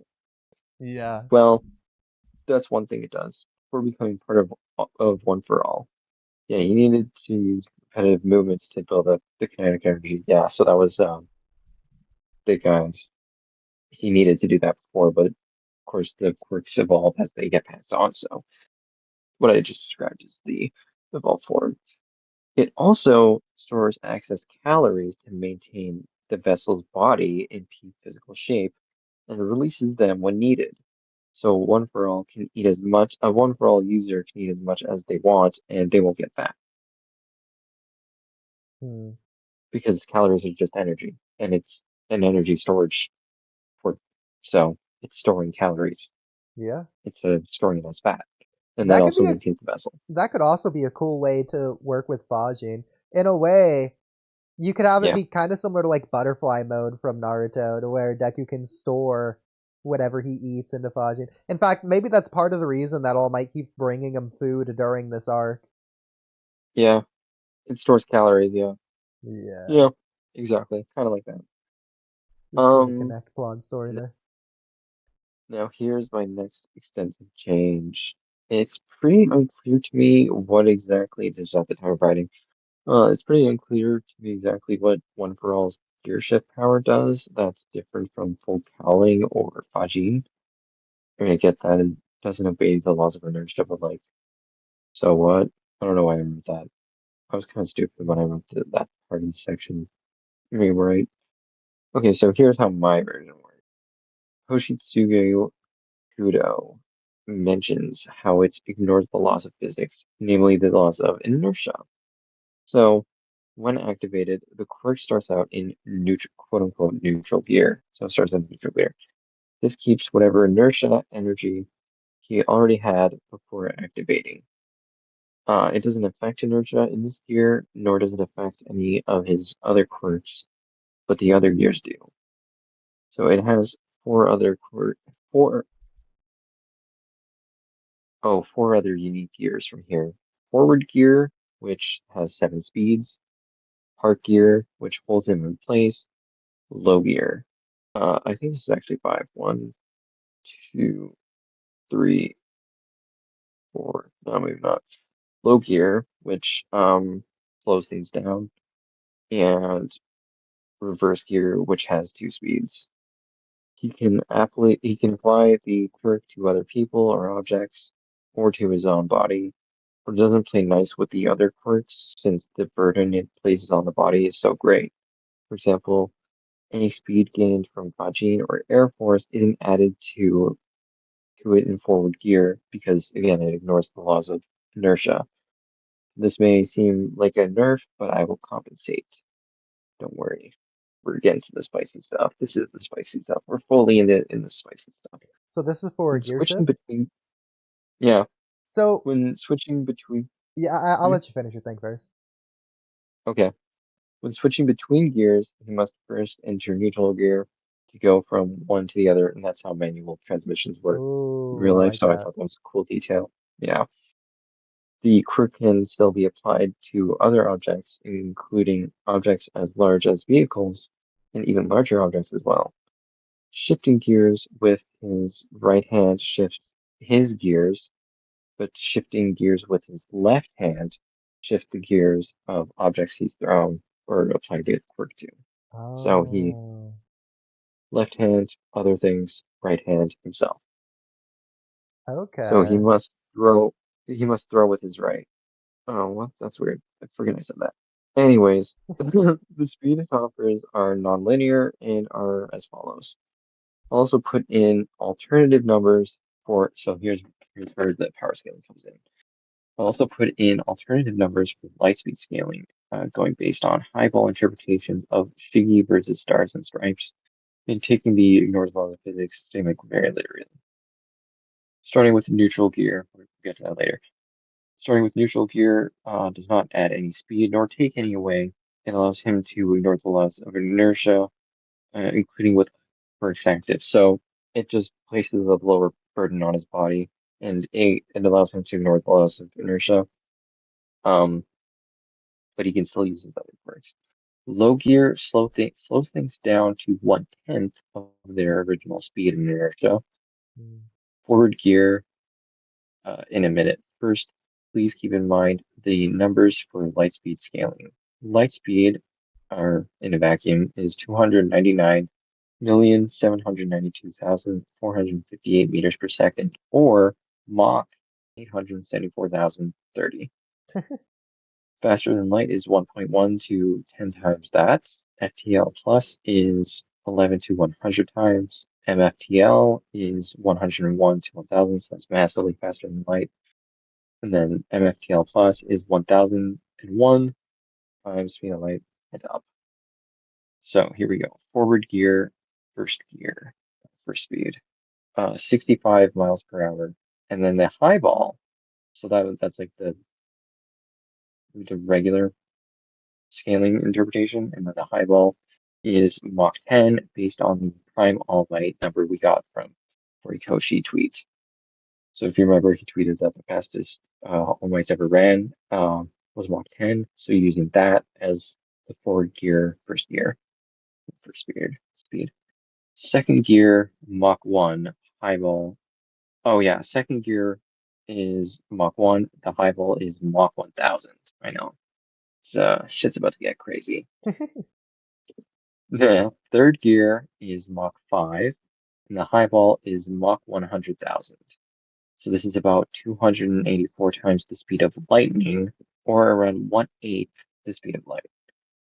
Fourth gear Mach 25, highball, Mach 10 million, roughly 11.44 times the speed of light. Fifth gear, Mach 125, highball, this is getting crazy. Highball is Mach 1 billion, or roughly 1,144 times speed of light. Sixth gear, Mach 625, or highball, Mach 100 billion. I believe that is. The numbers are getting so long, I don't even remember the names. Or roughly 114,412 times FTL. Finally, seventh gear or gear overdrive, Mach 3,500, or roughly 10 times the speed of lightning. And the highball is, I got it, billion, billion, 1 quadrillion, or Mach 1 quadrillion, or about 1,144,000 or million 125,487 times FPL. Yeah, pretty crazy, I know. They go up in multiples of 5 or multiples of 100 for the highball, although seventh gear offers a little more juice, as it were. So, what do you guys think of my brand new Deku gear shift So, scaling? first and foremost, can I just say, Gear Yeah. Overdrive is like the hardest name of all time. That's flames right there. That's so cool. Yeah. Is that Yes. in the series, or did you make up Gear Overdrive? Because that's so awesome. I believe Gear Overdrive is from actual transmissions in real life. No, And it I is, just it applied is, it. but I'm assuming it's not in the series. I don't think it is in the series. So I Yeah, just because I haven't typed in seen the season 8. I'm assuming Deku doesn't use Overdrive because It it's, or sorry, he no. doesn't use Gear Shift at all in season 8. Yeah, so I guess he only just used it one He, time in the whole series, but whatever. he does use it in season 8, but he doesn't use Gear Overdrive. I added that. Thank you Yeah. for appreciating how Okay. sick nasty it is. Hell yeah. Yes. So, okay, lots What of do you things get? to say there. Obviously, a Yeah. lot of that was power scaling stuff, and that's more of your Yes. thing. Not to say that it's not my thing, but it's also setting a more definitive take on the power scaling. If this is canon, then all Yeah. nuance or context goes out the window. It is definitively taking the higher interpretation, and it's like set in stone in a way. Well, again, I offered the regular one, which was the final gear was Mach 3,500, which is about 10 times the speed of lightning. So there is still the Mach gear, Yeah. sixth gear is Mach 625. So again, there is the low ball or the mid ball, I guess you would say, but Yeah. then there's the high So ball, which we all like that's one of more, the don't we, cool boys? things that I really liked with your adjustment, though. Because correct me if I'm wrong, in series, Deku can adjust himself to any random percent he wants to where it's like a swinging pendulum. He can make himself exactly as fast as he wants to go, rather than limited to the exact speeds set, like predetermined by the gear shift itself. So he's like Yeah. 7 different speeds that he can go in your version of gear shift. He Yes. can only go those Yeah. 7 speeds. That's more interesting in my opinion. That's way better in my opinion. I like that a lot more Oh, than currently. thank you. Um, Thank you so so much. I love you. I you love you, man. addressed You're the best. my biggest problem with gear shift. Technically, it's twofold, and you addressed both of them, which is awesome. Oh, So my yeah. 2 problems with Yeah. gear shift that makes no sense is, first of all, the way it's described is that I guess the second user, it's like, oh yeah, his quirk was weak. Oh, he can only do it on small, like pea-sized objects. Oh, but your quirk is way stronger. You can do it on things much smaller than that, on a cellular level. That feels like it's the opposite. Like, you think the Yes. stronger version of the quirk would be able to do bigger things rather than small Yep. things, since it's weak because it can only do pea-sized objects. Yeah. But it's strong for Deku because he can do it on his body, because he can do it on every cell of his body. He can do it on that small of a scale. Like, it's so stupid. Yeah. I mean, it's cool, but it's so convoluted. It's ridiculous. So I just changed it so like it's not that weird shit. It's just Yeah, he can apply the quirk it's the himself. Yeah, obvious version of it, to where he can do it on something as big as his body, or like you said, as big as a truck or whatever. He can do it on bigger things, not just he pea-sized. can. So he's doing it on his full body. That's what he's doing on. Not every individual cell of his body, because he can do it on such a small scale. That's ridiculous. Yeah, But obviously, just the second problem he, there that you addressed would be the left hand, right hand of doing it on other objects versus doing it on himself. I yeah, think that should also be an upgraded version of the quirk to be stronger, to where he can do it on not just inanimate objects, he can even do it now on himself. yeah, So yeah, I like yeah. that version that you I'm gonna made. I'm gonna say that yeah, I just completely upgraded the ability, and I think the ability I agree. Like it was an upgrade from the quirk evolution to the transfer of the one for all quirk, but yeah, I also just addressed those Yeah, you problems, not and I only had addressed its problems, you made the good parts even better.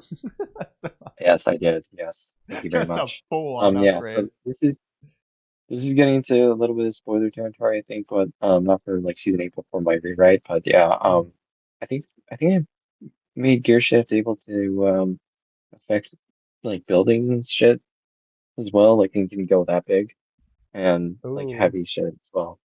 That So could like be tanks and cool. shit as well. Yeah, if you've seen like Mob Psycho, it could be something like slamming buildings into characters. Yeah.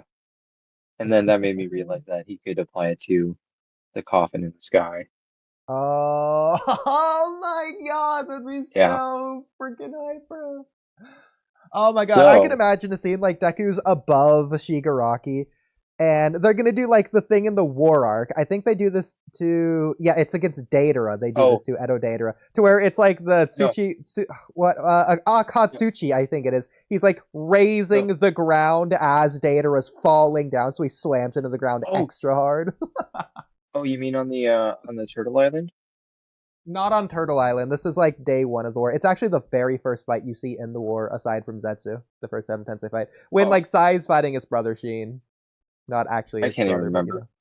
That's fair. I don't remember who does it. It might not be Akatsuchi. It might be a different Earth style user. It also might be against Sasori, but I think it's against Datara Something for dipshit. sure. Yeah. Yeah. So, yeah, I made it really super duper overpowered because it should be, because it's super cool. I like your shift, Yes. and I made it super duper Well, overpowered, so that's cool. but also the older the quirk is, like the earlier More generations, shift. their quirk should be stronger. Yeah, the whatever quirk Yeah. that Nana had, its upgrade should be like the weakest upgrade because it's the most recent. Yeah. Yeah, exactly. Another So thing, makes sense. I did change though in that regard is that this is also spoilers, is that I switched their placements. So I gave Kudo, think I described this later on. Oh, okay, Space said something. Oodie is just biased because of Naruto lol. What the heck is this calculator? The fuck was that? Why bring up all those power scaling stuff? Like normally the shonen doesn't go into all that much details. Because I'm a power scaler. Um, and I just thought improving the power scaling would be cool, and Yeah, who also talks fucking about sick, power and everyone scaling in would a be happy. battle shonen? Imagine that. And then you added me, and then you said, by the way, why are you bringing up your ship when we are talking about season 6? No, no, just tell us. Um, I think it's revealed in season 6. You get what or oh yeah, I think because I accidentally didn't mark that we moved into season 7. I think I just stopped paying attention to that at some point. I But I do mean, mark when we get to, in a way, you could yeah, just argue that like season 6 and 7 sort of blend together in a way, regardless. exactly. So we're in season 7 basically pretty much type shit. So Yeah, you could yeah. also just have Deku get access to his quirks a little bit earlier, because I don't know what No, the no, season 8 no, plot I don't line think they did. is around the second and third user wanting to be so mysterious or whatever, but just they could just like give them the quirks earlier. I don't have a problem with I don't think I did that. Uh I think I just that. Yeah, that's fine. yeah, I just messed up my chronology a little bit for the seasons. Yeah. Yeah. So then park gear holds him in place wherever he is. He's parked there. Or you can park objects as I thought well. that was cool, yeah. And- That's what he would use Yeah. when Shigaraki tries to time Deku's punch and then Deku slows himself down so like the uppercut misses or whatever. I think that would be low gear actually to slow himself down. That's fair. 'Cause he can slow himself down with low gear, yeah. But he can, yeah, park gear. I thought was cool. I'm not sure if it's actually in there, but yeah, he can do that as well. Park gear. Low The reverse key, gear. if he has that, especially park gear, you could just give him a new quirk and remove float because parked gear just would be float. No, I'm not gonna remove float. I like float. I like Nanoshimura. I'm Okay, keeping I float. personally don't really care for float since I feel like there's a lot easier ways to do that. Plus, he has black whip, so he doesn't really need float to fly, anyways. Ignoring that, Oh, it does also do things. that's fair. But ignoring float because float is more or less fine. It's just whatever. I don't like his stupid purple fog quirk. That's the most useless quirk of all time. I liked it. I mean, it's I liked, fine. It's just if you had thingy. to change one quirk, that's the quirk that I would do because it doesn't ever do anything. It hides him. Ooh, and he has danger sense. Ooh, and it doesn't really ever do anything.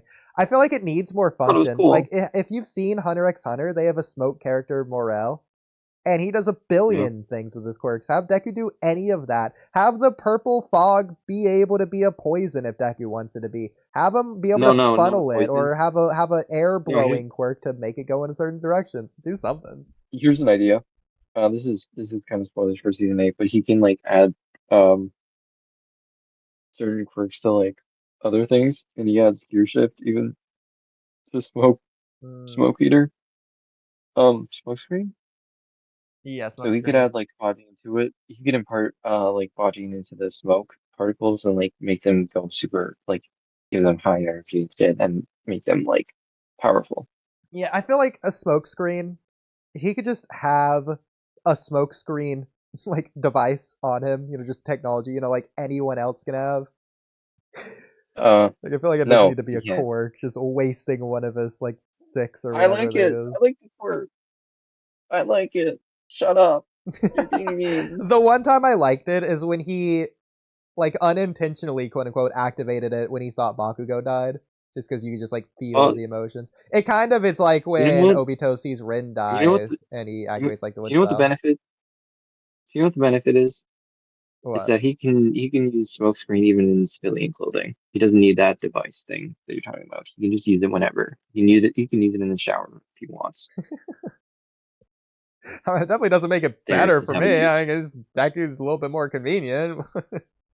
It's whatever for me. You, man, I like that. I like him too. He's a cool guy. I'm just saying, if I had to tier list the quirks, it's going at the bottom. That's fair, but I do like it still, and I'm keeping it. I'm keeping all of them. All right. Anyways, moving on. Reverse gear. First gear is 65 miles per hour, and then second gear is Mach 1. There are no high balls for reverse gear. If you need to back up faster than Mach 1, just turn around and go forward in the opposite direction. So I thought that was funny. You can go reverse gear in Mach 1, because why not? I also like the neutral thing you said. That adds a whole new like nuanced layer to using this quirk rather than it just being like a brainless kind of just whatever to use. Yeah, he has to be deliberate with his gear changes. Yeah, It's like something you have to like actively focus on throughout the fight, like tactically. Yeah. Thank you. I appreciate that. Yeah. That makes my heart pitter patter. Recoil. The downside of using this quirk is the severe penalty it costs. Using the quirk puts a massive strain on Deku's body. The higher gear, the worse symptoms. Gears 1 and 2 are fairly manageable, but anything higher increases the strain and the pain by orders of magnitude. Also, the longer he keeps the quirk activated for, the more prolonged the recoil. So, like, if he keeps gear shift active for like 10 minutes, it'll be like it'll be 10 minutes in first gear, but then 20 in second, 30 or more in third, etc. It just keeps getting worse and worse and worse, the recoil, until it gets like seventh gear, where the pain is excruciating and the recoil lasts for hours. Type shit.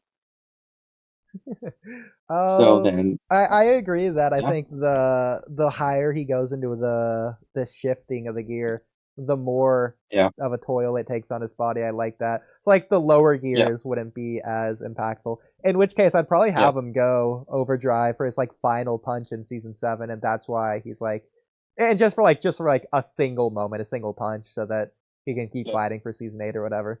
But it takes like that big toll yeah, where he like falls down. He can't breathe. He can't move until he moves like 10 seconds later to tackle him off the island. But you get the idea.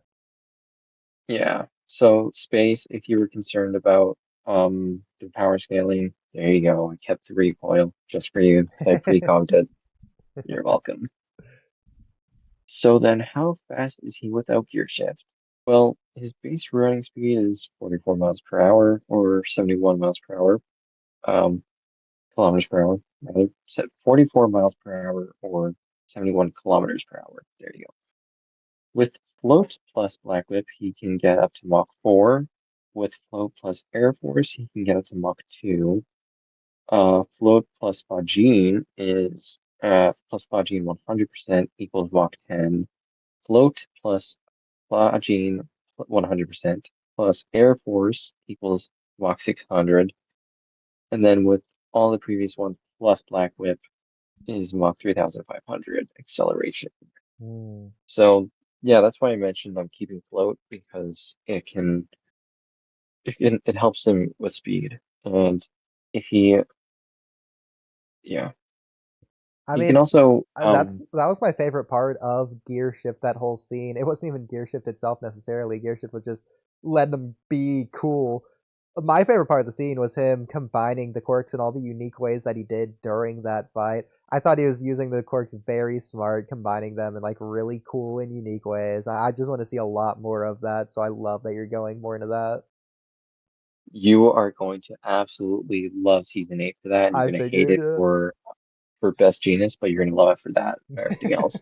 it. Okay, cool. By the way, since Fajin ended up becoming so fundamental to the quirk and is essentially its base form as we see in like season 1, it was actually the ability of the second quirk user, Kudo. But I'm not going to change any other backstories. The only difference is that now Bruce Lee had gear shift. I'm also going to change it so that the fourth gear Shinatori died from protecting the fifth gear Daigoro. Because it's not, if you're wielding and honing the quirk for 18 years, why make this change? Because of another change you're going to make later on, but also, so there's these, but also because this is the usual tradition by which the power is passed on. Satoshi Nori is the first and only user to pass it on under peaceful circumstances. So what do you guys think about that? Under peaceful circumstances is interesting. Quote Um, unquote. I feel like there's a lot of narrative things that could be said there, but I feel like a lot of that would also be like saved for season 8 stuff as well. I might spoil you on season 8, man. I hope you don't mind. Well, if you do want to say Really, season 8 spoilers, I could also just take my headphones off and like go get water for a couple minutes. we're not getting there right now. And I probably won't. Yeah, I think we'll be done after this next thing. Okay, fair enough. So, I did just think of a random rewrite that's kind of separate from what you just said, but just something I thought about. So me yeah, and Space have been like going back and forth talking about how the coffin in the sky and Deku tackling him off it doesn't make sense because like they're over the middle of the ocean or whatever, which doesn't make sense since it went up in the middle of the city. But then they land on ground, and first of all, Space thought that they landed on top of the coffin, which also doesn't make sense. But they landed in the city despite being over the top of the middle of the ocean. None of it makes sense. I think a cool thing is if they're like at the like edge line, so you can have the ocean there and the city there, so both can make sense. But the whole point of that, think about this: what if they landed on the beach, not just any beach? That's going to be the beach that Deku cleaned up at the beginning of season 1. That's like Deku's origin in a way that they landed in. I think that's a cool place for them to land and then keep fighting for season 8, going to the final fight. That's super cute. Thank you. Yeah. I love that for how cute it is. I'm not gonna specifically point that out in my rewrite, but that is super cute. Cute That's is like the adorable. perfect word for that. Yeah, I know. Thank you. About Deku's suit. Since he's on his own now. Oh yeah, we're back in season 6.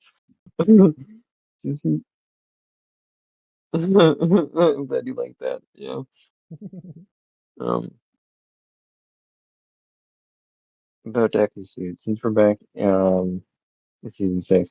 Since he's on his own now and the streets are more dangerous, plus a higher crime rate, he's Melissa and Chill Company have made some adjustments. So first there's the black compression sleeve on his right arm. Then, oh yeah, I think that's an addition I made. So he's gonna have like a black compression sleeve on his right arm to make it more stable and to, his right arm's broken and shit. Mhm. But it's still somewhat functional, but he needs like a compression sleeve section. Then a black undershirt, then depending on the season, a black turtleneck, or yeah, the season is in the weather season. A black turtleneck sweater over top the shirt, and then black leather gloves on both hands, and then chainmail shirt over that with full length sleeves, and a coif, which is like a neck protector, and gloves. So he has armor, lightly armored. Hmm. Um, then the green jumpsuit goes over top of that, which is kind of like how the Templars they wore like a shirt over armor. So directly accurate. Um, then yeah, the green jumpsuit, then the full length white gloves, which reach past his elbows, like all the way close to his shoulders, basically up to his shoulders. Then the new and improved custom red full gauntlet Mark II armbands that I talked about earlier. And Space said something. Half of that was about your shit. Oh, you have. I mean, not having to keep the same costume. No, the green will be over top of it. I'm surprised since you say you love it. Yeah, the green, the design will look the same. I'm just adding armor underneath. 'Cause I I mean, think I it think should the be design looks cool for yeah. really all the last few seasons. I'm not really the guy that's all too concerned about Deku's gauntlets or whatever technology he has. I mean, I think it's kind of fine. It's interesting, I guess, but Space is definitely the one that cares more about that. He's like obsessed with movie one and like the impacts there. I think Oh it would yeah, be cool yeah. if Deku got some of his technology or like the compression sleeve or whatever. If he got something from Gran Torino from one of his like outfits. Since I forgot to ask. The like yellow cape that Gran Torino gives Deku when he's like, "Oh, sorry, I should have killed him." And then Deku does that laundry at the beginning of season 7. Is Deku wearing that cape at any Uh-huh. point? Yeah. I feel like Yeah. We're that getting there. could definitely like do something. Yeah. Whatever we're gonna say it does for Gran Torino, it's gonna do for Deku. To where it's gonna be like not just a cape, not just design. It's gonna give him like some sort of other gauntlet, sleeve compression, some sort of like thing to like amp his body in some kind of way. No, I didn't do that. It's just a cape. It just looks cool. It just flows in the wind. That's Okay, it. I gave him armor. He doesn't need anything else. He fair doesn't enough. need any extra stuff like that. I'm gonna give him more stuff, but the cape doesn't need to give him something weird like that. They have, oh yeah, so then the new and improved custom red full gauntlet Mark II armbands from Melissa. They have two buttons on them, one to extend them to full length up to you go a little bit past his elbows, and another to retract them. When retracted, they still weigh in those like cuffs of his gloves that are around his wrist that are they like extended shit. Then there's his backpack and Gran Torino's old cape. So there you go. Oh, and finally his mask on top of it, on top of all of it. Because he can achieve such high speeds, he wears this is something I'm gonna change. Um, he wears a motorcycle style helmet with design motifs from his old mask. So the metallic colored muzzle, so it still looks he still has the gray muzzle thing, and the bunny ears and grid paint.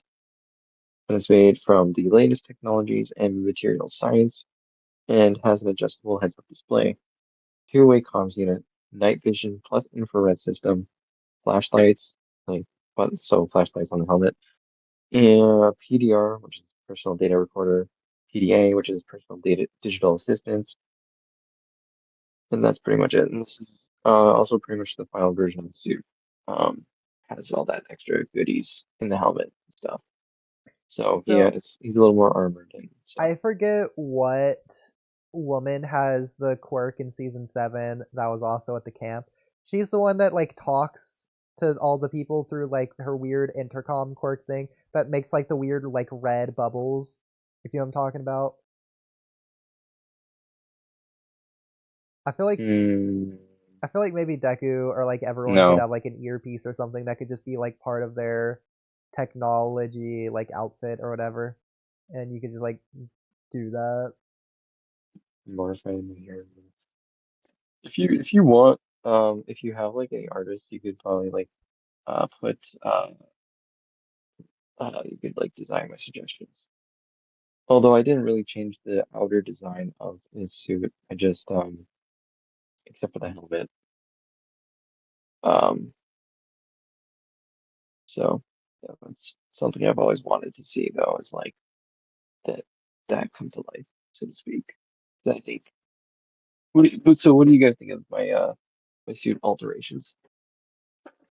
Yeah, again, I'm not really the guy to like be the yay or nay on the suit alterations. I am more of like, does the design look good? Yeah, it looks cool. All right, cool. No, fair enough. Yeah, Um, ignore Space saying he doesn't really care. He's the one that cares the most out of anyone. yeah, yeah. Um, I think he might be saying he doesn't really care because I just made it cooler and not worse. So, I'm being honest, the fuck Oodie. Um, yeah, yeah. Yeah. I really like the idea of adding like sort of some like Iron Man type elements to his like helmet, and also again like it is supposed to be like shit's supposed to be getting more dangerous and shit, and so I think some like armor would work really well You know, it'd be pretty as well. cool if we're talking about costumes, designs, or like technology, the gauntlet things they can add. It'd be really cool if Star had something that Deku used.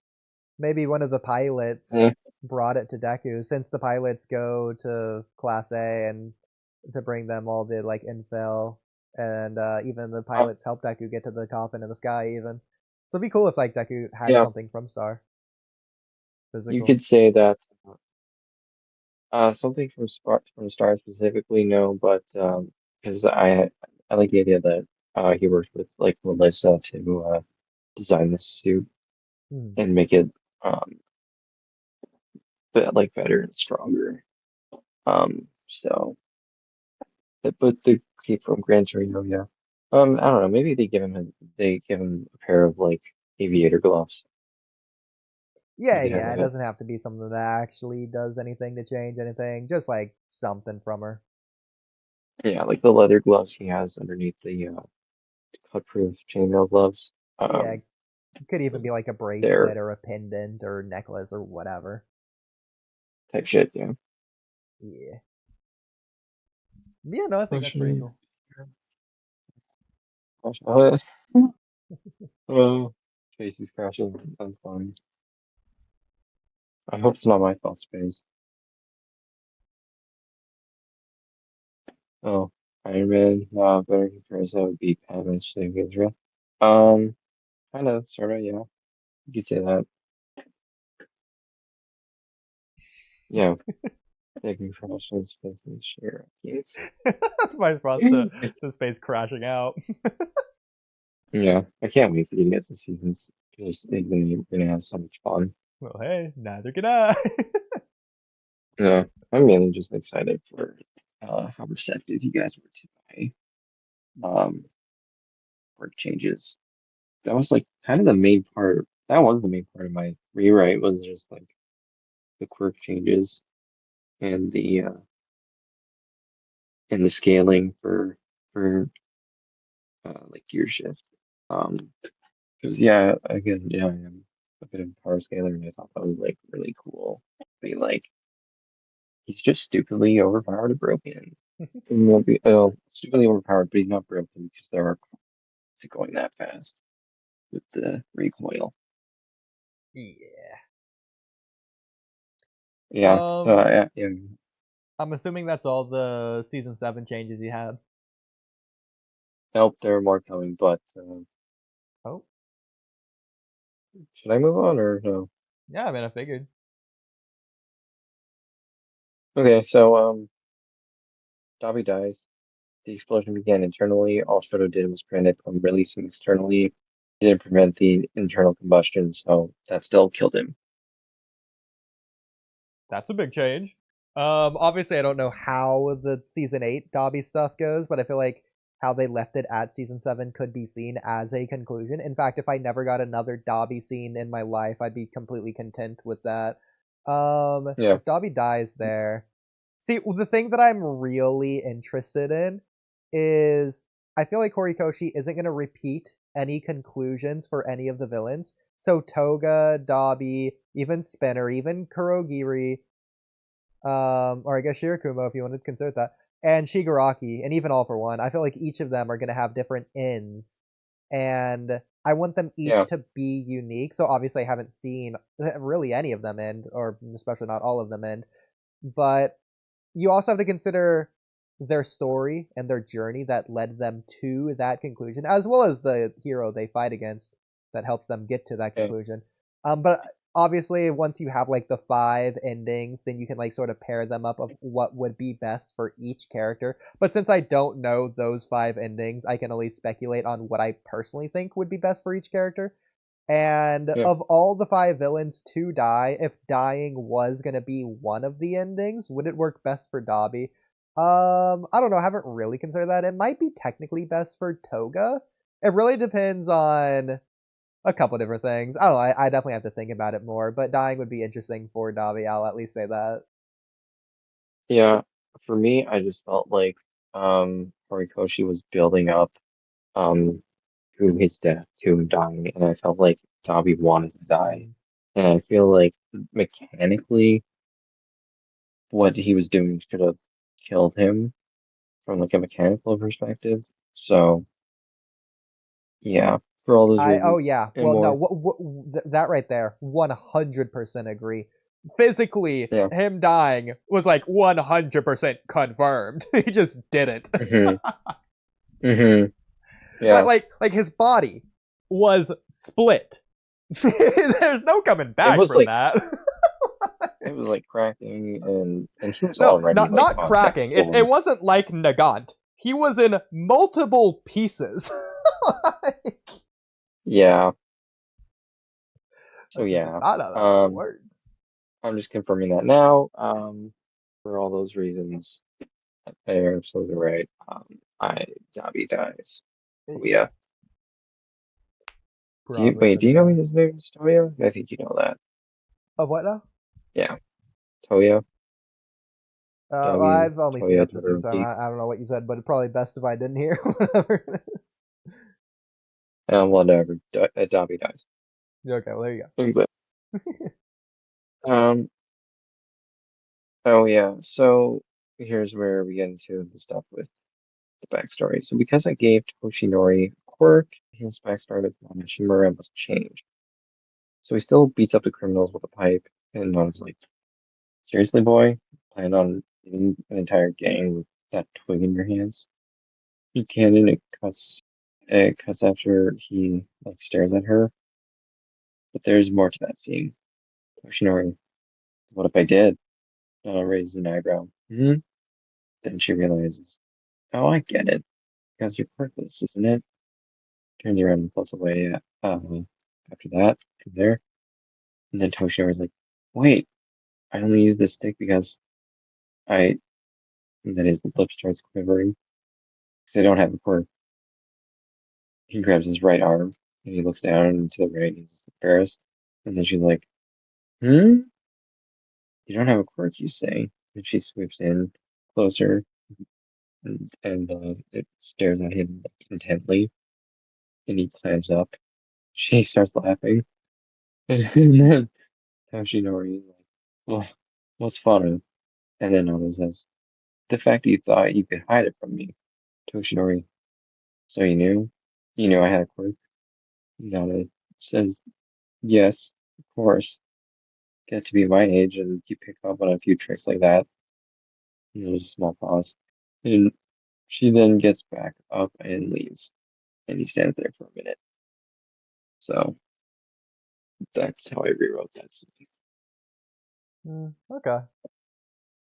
I mean, I was never really that interested in that scene regardless, but Well, I just knew that, like, since I gave him a quirk, I needed to be in that scene. yeah. So Yeah, it just makes sense. So I feel yeah, like I that was really just want. like it's just fine. It's not something that's necessarily overly good or bad. Like, I can get behind you adding that in, that's fine. Yeah, Especially for your rewrite. yeah. So by the time he looks up, she's gone. So he runs to where he thinks she'll be, and he's right. He eventually catches up to her, floating along the sidewalk that divides the two sides of the city. Toshinori, then teach me. Nana, hmm? Toshinori, please let me be your disciple. Allow me to help you. Nana, why should I? When you're not willing to use your quirk on criminals. So what use can you be to me? Toshinori, it isn't about how useful I want to be to you. It's about the difference I want to make in the world. Nana, stop following me. Toshinori, I'm begging you. Nana, you can't protect much without using your quirk on the scum that surrounds us. Toshinori, not too long ago, my family was killed. Nana, mine was too. So I don't have time to help someone else's vengeance quest. Toshinori, it isn't about vengeance. It's not about myself or you. Her reaction shifts to one of deeper contemplation. I didn't use my quirk back there because I don't use it for my own sake. I use it to protect others. He then stops walking. This world must change. And then from there, nothing else needs to change about it, really, except from the end. Yeah, I felt like No, especially no. towards the end there, you were going into keeping it pretty much the same. And I agree because Mm, that's what I was gonna say for Space. I think Space doesn't like the idea, and I was the only reason I was against the idea was because of that scene in the first place. But the way you mhm, wrote it in keeps that scene intact to where it still works in like the exact same way. mhm. I think Yeah, that's that a was good way that, of doing that. yeah. Thank you. Yeah, because that would be important. That's why I was so insistent about it with you guys the other day because I Mhm. knew that I had this in store and I knew that Yeah, and it I was did not know pretty you had decent that in writing. store. So, Well, I didn't want to spoil it. yeah, of course. No. Okay. Well, I'm Um, glad. Yeah, in the just end, the fact that you acknowledged that that scene in particular needed to be addressed yeah, here, and you did address yeah, of it course, correctly, like that. yeah, Yeah. Okay. So you already know. So there you go. yeah, So, yeah, of course. I'm not gonna make a change like Toshinori has a quirk and then not address it with this. Yeah, of course. yeah. All right. As Cool. I Cool. said, Cool. 530,000 IQ. The only thing you're dealing with here. Unlike me, who has 529,000. Yeah, exactly. Oh, I had a great mirror about that. I'm not gonna we're not gonna get into that. Aside from the end, so Nana, you're suggesting a big show of power. Fury. Everyone already has their hands full just trying to get by. That's why I will be the one to do it. I will devote myself to use my quirk, pull people out of despair.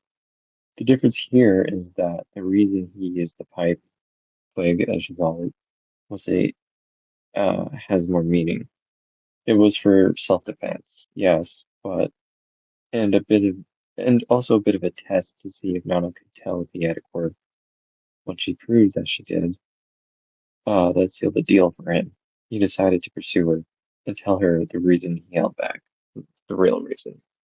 So, yeah, Hmm. Yeah. what do you guys think? Yeah, no, I Yeah, think that just good. completely works. I think it'd be Yes. even. It's kind of cool if All Might has a quirk and chooses not to use it because he knows it's something he can do without his quirk, showing he doesn't rely on the quirk. And maybe Nana was looking for a user like that. That can also be. Yeah, exactly. Yeah. Yeah, again, he does still use it, but he uses it to protect others, not for Yeah, himself. yeah. So I'm doing So, like a slightly different interpretation than you, but I think both oh come yeah, to the same place. yeah. So with the way I'm doing it is like, he is still, um, he can still relate to Deku as well because of how he operates, in that way. Mm. Which is, I think I even acknowledged that when I wrote that scene at the very beginning, where I said, um, I'm trying to find it. Uh, did I?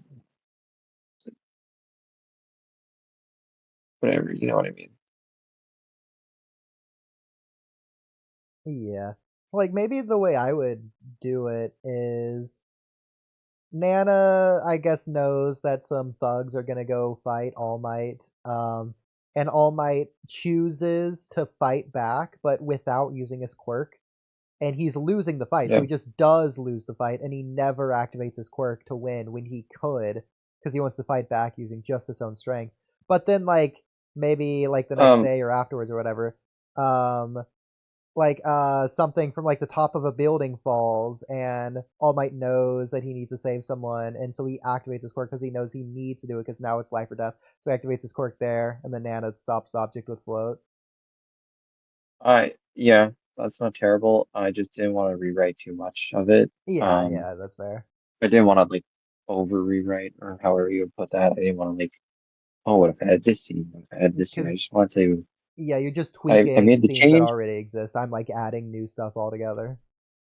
Yeah, yeah, and also if he like lost that fight outright, then he would be on the ground bleeding, and he wouldn't be able to walk up to her and complete the rest of the scene. Yeah. So again, I didn't want to change too much. I just needed to change I just changed what I needed to change to make it fit with the rest of the rewrite with him having a quirk. So All right. while I still prefer All Might being quirkless, I am fine with your changes to him. Oh, Space, you came around. That's so sweet. How I'm glad you wholesome. finally, oh, I'm glad you finally came around to you. Again, quirkless All Might is still in my version when he just goes quirk. He's still in canon. He's still that quirkless, but my version, I just tweaked it a little here and there. Well, Space, I'm glad you agree that All Might should have been quirkless. Should have had a quirk. Yeah, that. Yeah, my bad. yeah. Okay, I was trying to rage bait Space. I did the exact opposite. I blame dyslexia. Oh, yeah, yeah. Um, so yeah, saving season 8. We're definitely not going to do season 8 tonight. We're doing season 8. Yeah, it wouldn't even make I don't know sense if I don't know the context. So yeah, I guess. exactly. Yeah. So just let us know when when you get caught up, and yeah, right, it's interesting. Thank you, Space. Yeah. Can I show off some of my buzz now? Oh yeah, I'm just so happy about my. um, yeah, I mean whatever. I mean it's 30 stream, so whatever he says Yeah. goes. How long do you think it's gonna take, Space? Because we have been going for a bit at this point. We could do more, but I was thinking we could do at least another one more short thing. But Space, if your thing is long, we could do it if you really want to. It kind of depends. I want to do much more. This is my last chance, man. Alright, Space, since it's your You'll have more chances. last chance, You'll, you'll have more chances, dude. Come on, dude. you'll never get another one. No, All I'm right, just super. Space. The stage I'm just is ecstatic. yours. I'm just I'm ecstatic. You guys excited. appreciated what I did there. Yeah. Done a mini chat. Oh It's yeah, it's in cool. school. Blah blah blah. Okay, Yeah. Space. Oh, that's what you mean by chances. Okay. It is the weekend, yeah. Yeah, well, I guess just ignore the fact that we stream on weekends, so we'll have plenty more chances. But no other chances. Oh, wait, do you only stream on weekends? No, we stream on weekdays too. It's random days that we stream. There's no set schedule. In case you haven't been Okay. able to pick up on that yet. Okay. Do you want to start or shall I? Well, I don't know what Space's what ifs are, so I'm just sort of killing time while. Oh, okay, he's Spacing. Yeah, you can start if you want. Okay. So what if the villain trio Tenko, Toya, and Toga met earlier in their lives? So there are two ways we could do this, and I shall tell you them. Route 1, meeting in the streets. In this rewrite, when Tenko was walking across the city and no one was helping, that's a spoiler. Wait, oh wait, No, never I mind. know You're about talking that. about, yeah, okay, never mind. We're good. Oh, you're gonna put it on the stream? Oh, I Yeah, already got it. Yeah, on stream. yeah. By the way, route or route? Yeah, it's interchangeable for me, but I'd definitely go with Yeah, route more often. I prefer route. Yeah.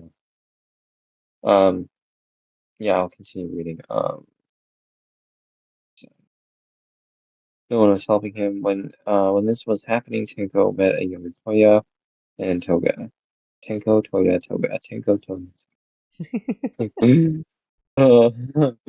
Uh, when they were with their parents at different points. Toga wanted to help Tenko, but her parents left him behind because they didn't want to help a child that looked like a devil. Well, that's pretty harsh language there, Space. Well, I When think he's Toya still met saying Tenko, that because specifically because Toga's parents were calling her a devil or whatever. So it's like using the same exact language that they use for Toga. I was also kind of kidding. I wasn't like, Okay. yeah, that was a joke. When Toya met Tenko, he wanted his dad, Enji, to help the kids so he can show how number two hero saves the kids. But Enji denied it because he believes another hero can do it, and he isn't a hero for saving lost children. How I would do the Toya one is that Toya doesn't want Endeavor to save him. Toya wants to save him because Toya wants to be the #1 hero and he wants to do it as early as possible or whatever. And Endeavor doesn't want him to be a hero, so Endeavor stops him because he wants Todoroki, or I guess Shoto, to do it.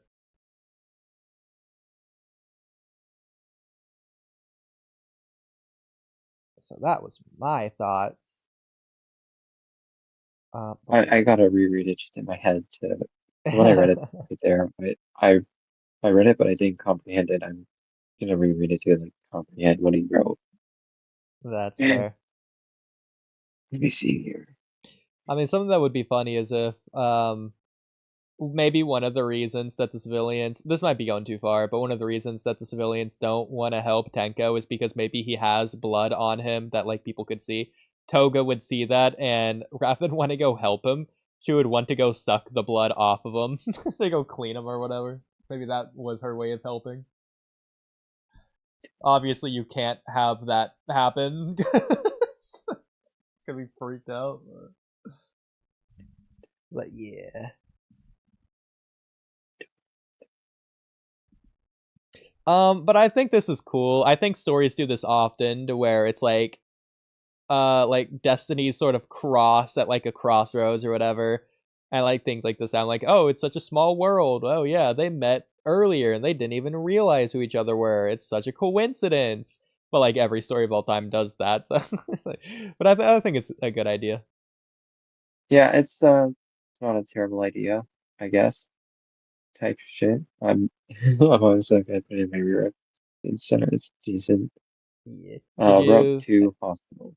did you have anything else to add to number 1? Well, I'm gonna see if we did what I was thinking in number 2. Okay, do you want me to do number And if 2? not, then yeah. Okay. If So, not, then I'll yeah. Route 2, a hospital. All for One decides that Tomura needs to learn to talk to kids his age so he can either make useful allies or create future bonds that All for One can crush to make Tomura's anger and hatred so much stronger.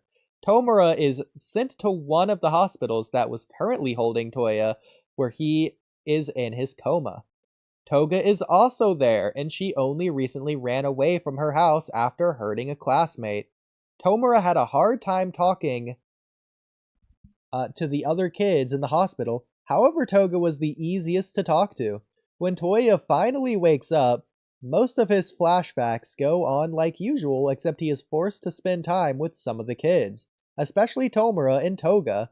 When Toya burns the hospital, Toga also runs away to do whatever she wants to. Tomura is protected by Kurogiri, and this is where they meet for the first time. I think I like Okay. Route 1 better, but what do you think? I'll tell you what I think. They're both decent. Here's what I would do if I was gonna do this. I would have Tenko's 2 friends in the flat. That is a spoiler. Maybe, I don't know. Or maybe it isn't. I would have Tenko's 2 friends that we see in the flashback be Toya and Toga if I was gonna do that. Oh, that's interesting. I do know about Yeah. Tenko's 2 friends, so that's in and of itself not a spoiler.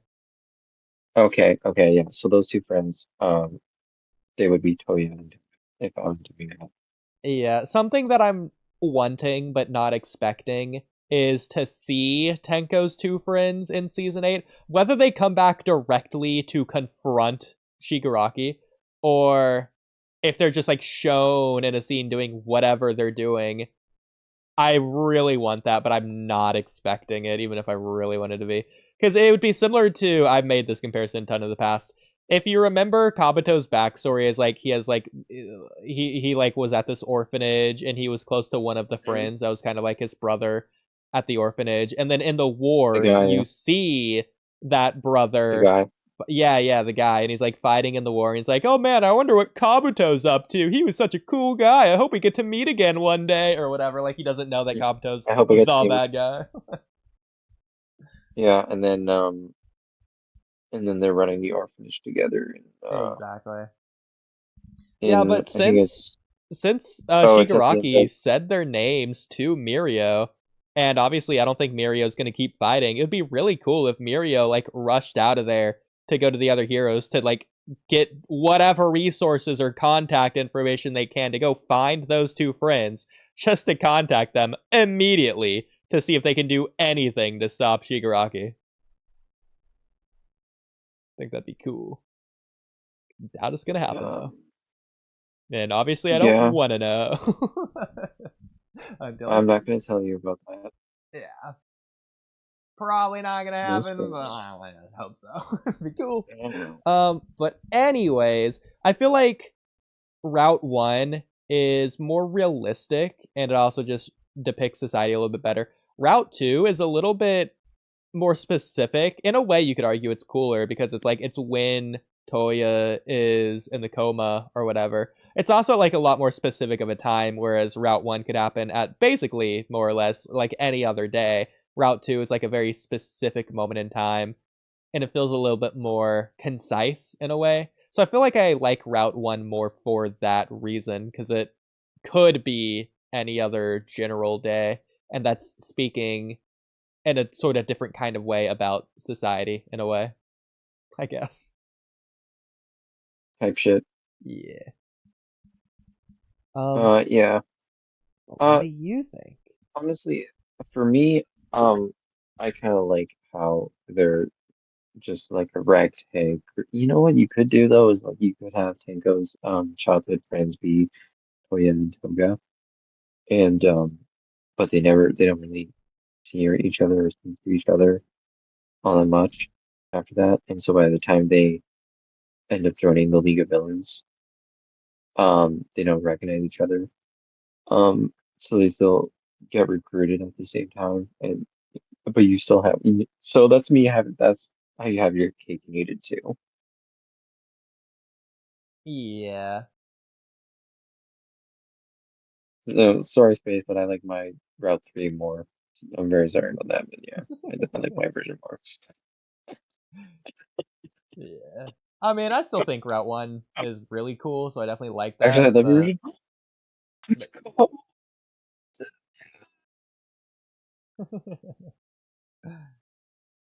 no, but Route 3, I mean, all three are good, in my opinion, but Your version is something I didn't think of, but yeah. I mean, obviously, this isn't like a necessary scene at all. It would just be added in just to be cool.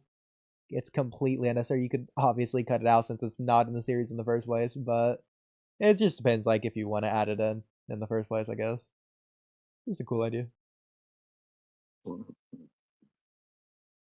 Obviously, Tomura shouldn't remember them if he, like, lost this memory, if he actually lost it. No, yeah, But no, he doesn't remember them. So it's like they meet for the first time, but I don't know if either of them recognize maybe like Kimiko, maybe, I don't know. yeah, I don't know. I mean, Oh, I don't think oh, Toya would dude, remember him, but maybe Toga, depending on how like affectionate she was feeling at that time. I don't know. even better, you know that one guy in her school? That was one of them. That was either Dobby or Tanko. No, I can't do that. That would be my head canon though. I definitely like the idea of what you were saying of like Dobby could have been or Toya could have been one of Tenko's friends growing up. Since he wanted to be a No, hero they so both are. badly, it would make sense if he wants to play hero with Tenko. Yeah, they. Oh yeah, that's true. Yeah, isn't that cool? Especially, Do actually, you want that's to move extra on? cool because they're in the same situation to where both of their dads don't want them to do it. Oh yeah. Oh yeah, that's so true. I'm kind of convinced myself more and more of this. I might, damn it, I might put this in here, right? Yeah. It kind of reminds me of when like Kid Naruto was saving Kid Hinata, but Kid Hinata never got to say thank you or whatever because Hiyashi doesn't want her to interact with Kid Naruto. Yeah, and you know the benefit for this quote unquote rewrite is that you're not like adding a scene. You're not adding anything weird. You're just what if they were his friends? It does work. That works really well. Might add it.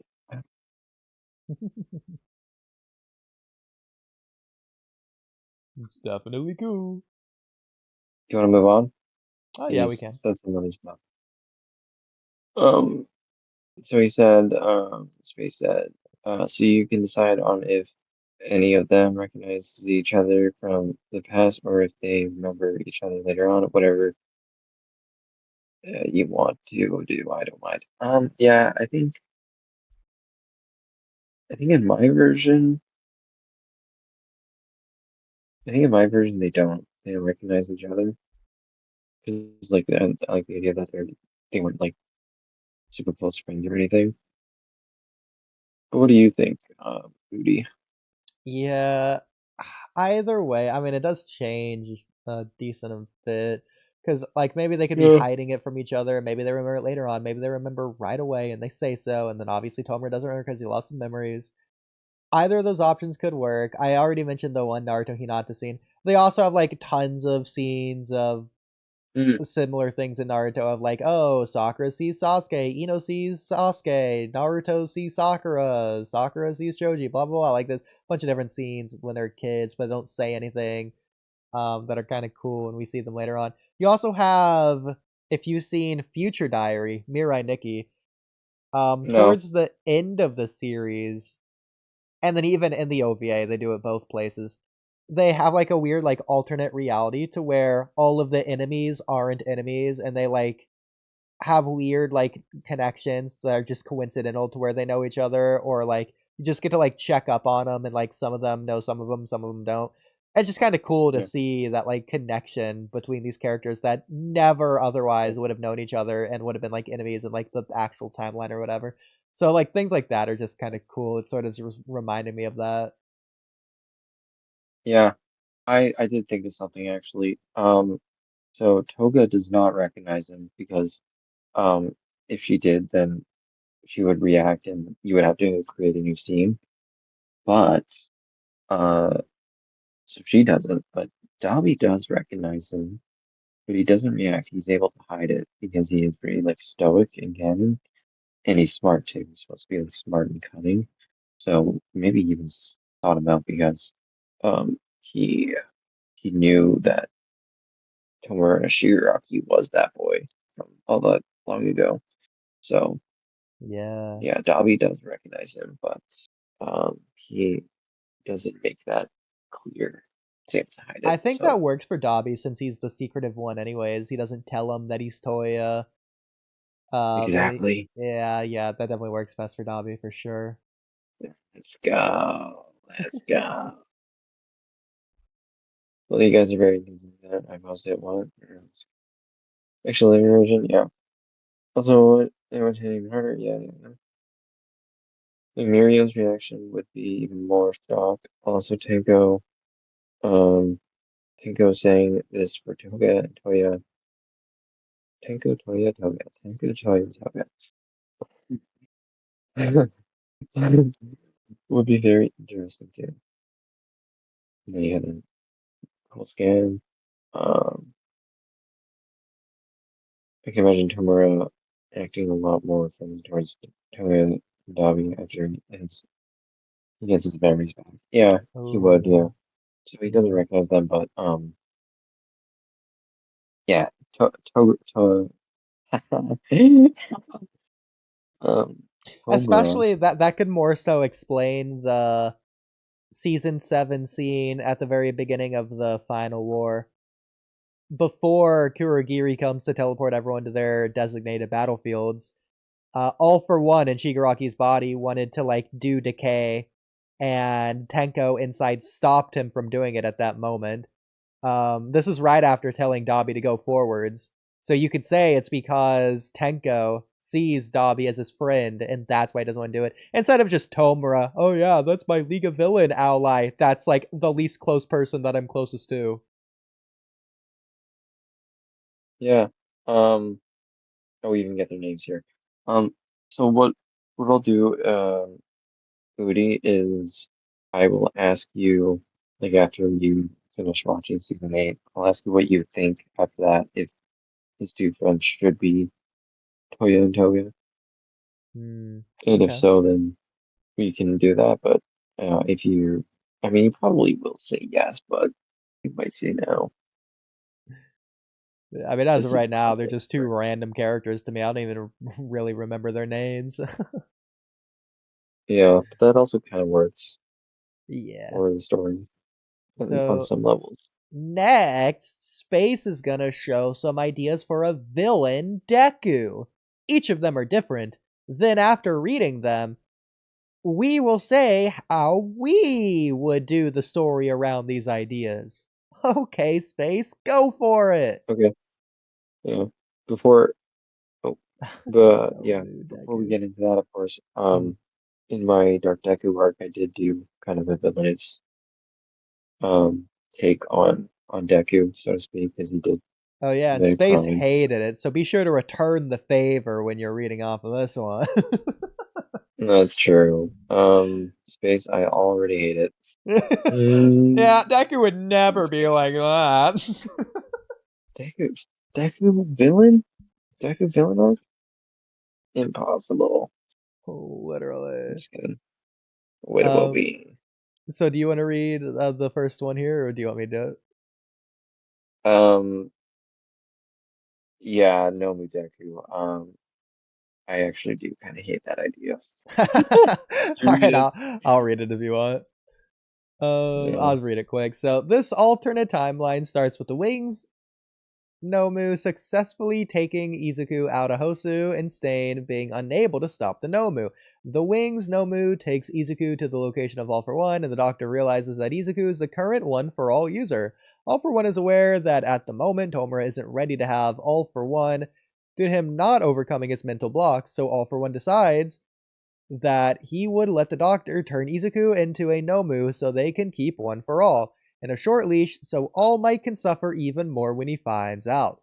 Izuku as a Nomu is very similar to Kurogiri in terms of them being high-end and them having similar programming. The Doctor will give Izuku Super Regen so he can use One for All to the fullest. That's funny.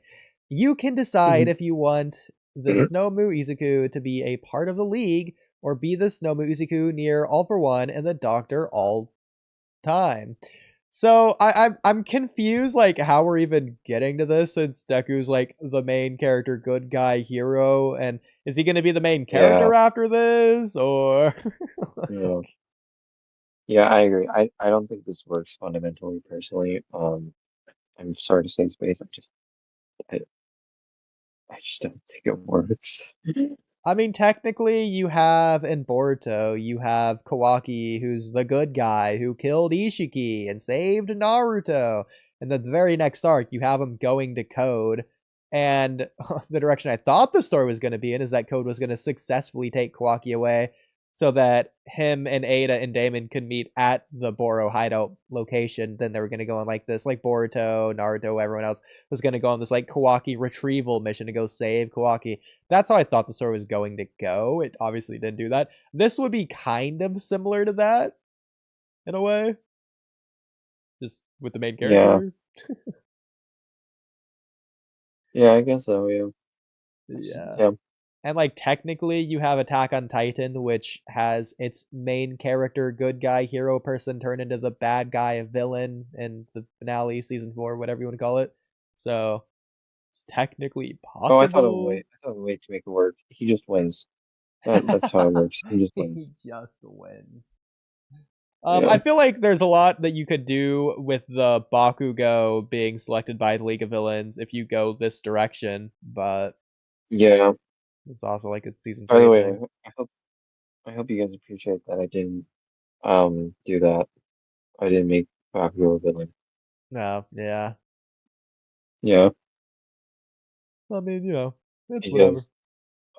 Because I'm sure a lot of people would like, but because that would be the rewrite, right? At that point, that would be like, what if Bakugo became a villain? That would be the new premise.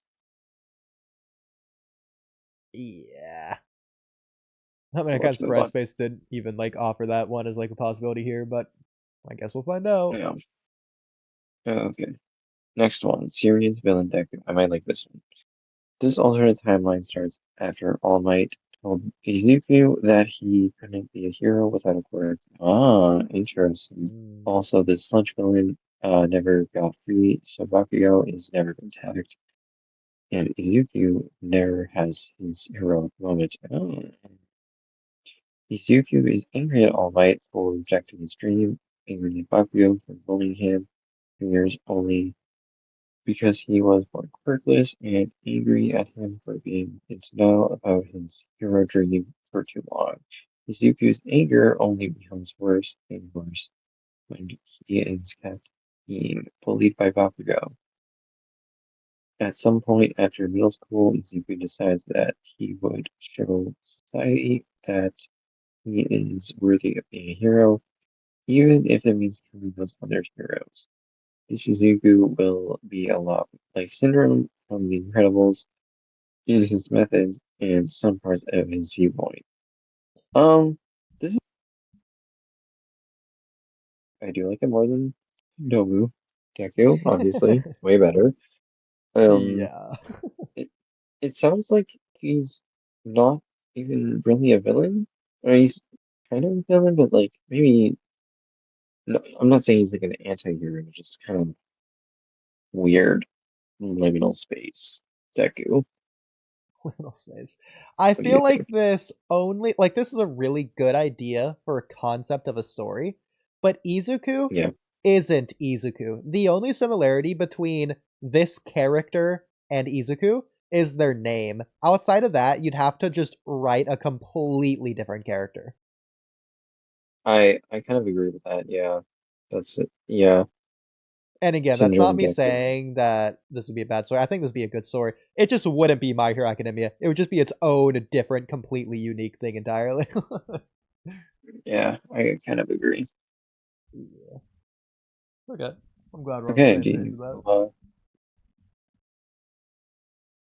hmm? I'm glad we're on the same page with that. If anything, I feel like just Yeah. if this is still like set in the My Hero Academia universe with all these other characters, he might become like Stain's underling or protege, I guess, if you want a direction for Ooh. the story to go in.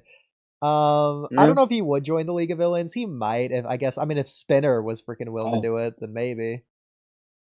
yeah, I like that idea that he becomes such a serious villain and that he takes on State's sort of viewpoint that there's only like true heroes or X, Y, and Z. Yeah.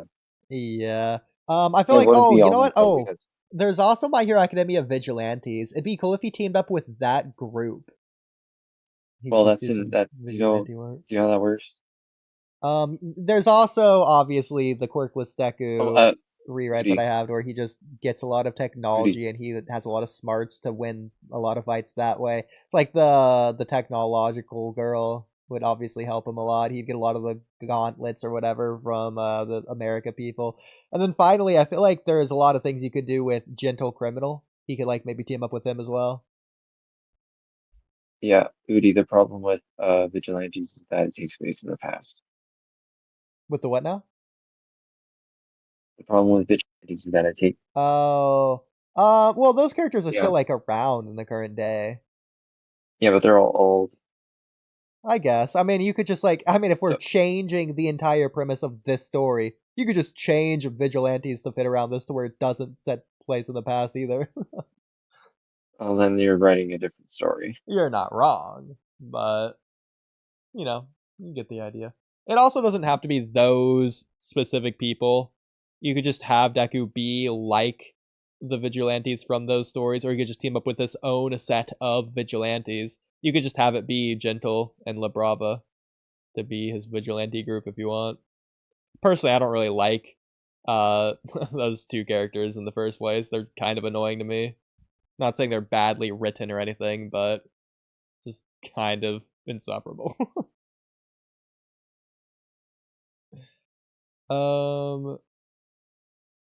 But anyways, looks like I made him so mad he just couldn't stand me anymore. Don't you agree, Space? Refuses the word.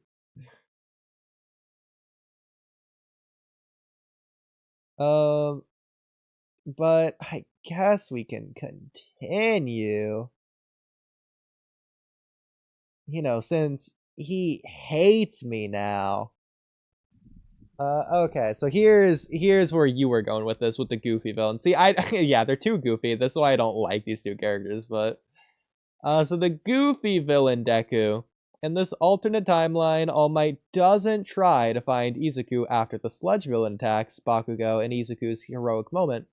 Izuku gives up on his dream as a hero and decides to find a more realistic dream.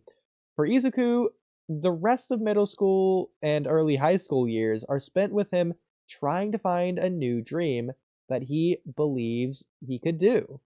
One day, okay, there is he back? No, he's not back. Is he back?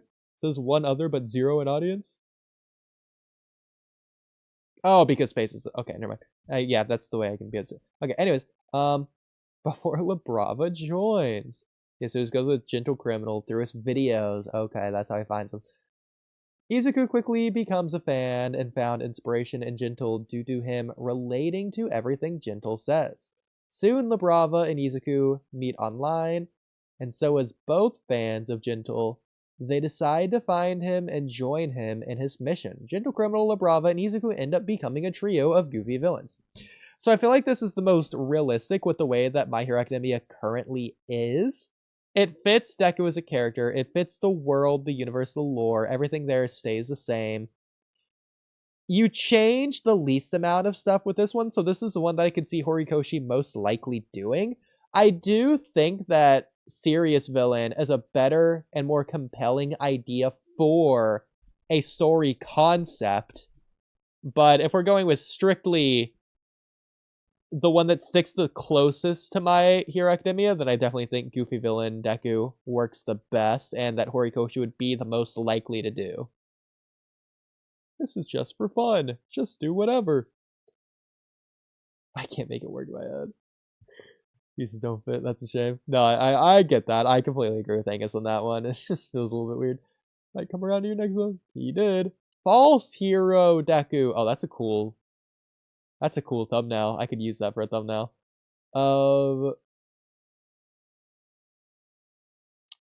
This alternate timeline starts when Izuku is trying to save Bakugo, except in this timeline, Izuku is trying to save Bakugo only because he wants to get rough. No, no. Space.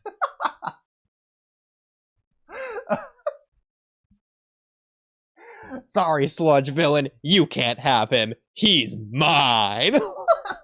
Come on. This is ridiculous. And once again, just like the second premise, this just isn't Deku. Like, you're just making a completely different story here, which isn't a problem at all. But that's just made me laugh. That's just too funny. I love when that happens in stories. It's just so goofy. If I can't have him, no one can. Freaking psycho obsessing girlfriend out here. Trying to save Bakugo only because he wants to get revenge on him later on instead of letting him die now. All Might isn't aware about what Izuku's true motivation was when he saved Bakugo, quote unquote. So All Might just assumes Izuku is the successor he was looking for and decides to tell him and later gives him one for all. Izuku decides to use all of this as a plan, which is to master one for all and get to the top while pretending to be a hero until he is the number one, where he will reveal his true dark motivations and destroy the hero society with the quirk that All Might unfortunately gave him. This Deku is inspired by an old villain Deku abridged series by L Dash that abridged is sadly dead due to copyrighted issues or something. Oh, that's sad. We should get him on the podcast, Space. Invite him. That's an interesting idea. That's kind of funny. I mean, maybe that's why it made me laugh, because it's inherently an abridged series idea, but works for an abridged. That's funny. It does also remind me kind of, I guess, like Attack on Titan with Eren, because Eren has always been the way he is, and no one else in the series understood that. Not because they didn't try, but because they just never really saw that side of Eren, or was like ignorant to it. Similar to Mikasa, who knew it was a cruel world but never realized it. Because she was comfortable in living in her delusion of the false world that she was born into. Anyways, she was like turning a blind eye to the darkness because she was surrounded by light. I think that's a funny idea. There's also technically, I feel like you could also compare that like Ben 10 in a way, with like a couple different parts and like a couple different like random one-off episodes, but like ignoring that.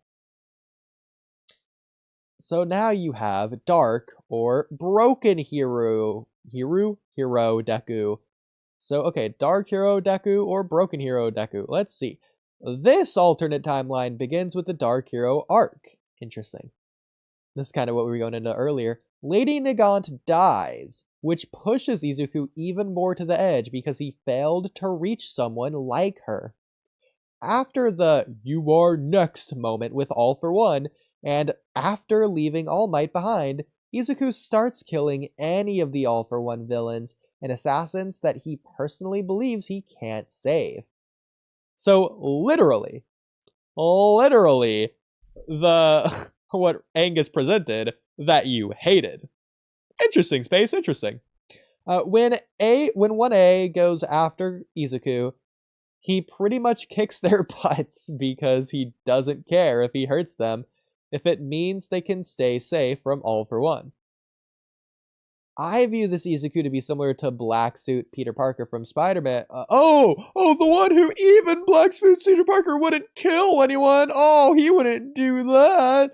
And Jean Paul Valley, when he was Batman, wouldn't do that. And that's how you view Izuku, like he's Batman. And Batman would never kill. When he's Batman in the Nightfall story, I can see you typing space. I can only imagine what you're typing.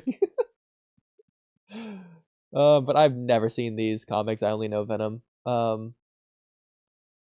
People die. No matter what I do, people get hurt. I have the power, but I can stop it now. I'm obviously reading it backwards because manga when it's comic left to right, but it's time to use it. I did know that when I was reading it. I was intentionally doing it that way. Hear me well, Dark Angel, and heed my words. It's kind of blurry. Let me see if I can right click over and see if that changes it. Probably not, but we'll find out. Oh, it's not even gonna load. Oh, is it on my end? Is the stream still going? WTH! Your mom is mortified. Well, shout out Cam. Yo. Hype for Vigilante Season 2 if that matters or is on topic. Well, it matters to me, and I'll change it to that topic. I like it. Do something. You're right, Sky. I'll do something. By reading this. As the Avenger, just make sure all the settings are still good. Yeah, okay. Whoever that is, you served an assassin in my name. And no one begged me to leave or asked my will. Now I state my will. You must atone, like Endeavor did, for your past, leaving the base ways of the assassin behind, to mark a new and more mobile path, to embark on nothing less than a crusade. This is too many words, Space. I'm just gonna stop reading. I don't like reading.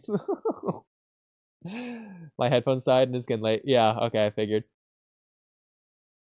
Not the rubber. Have a good night. Sorry, I'm still dying. Rip Miss and. You too, broski. Good night, Oodie. Good night, Angus. Good night. I have screenshots of my Deku scaling section. Okay. He definitely did do that. Wow, that is definitely a lot. Wow, he read all that? Man, I'm complaining about that comic. Man, I really wish he posted this earlier so I could just, like, have this on screen. Oh, well. But yeah, that is definitely a lot. I'll just quickly scroll through all of it for anyone that wants to pause.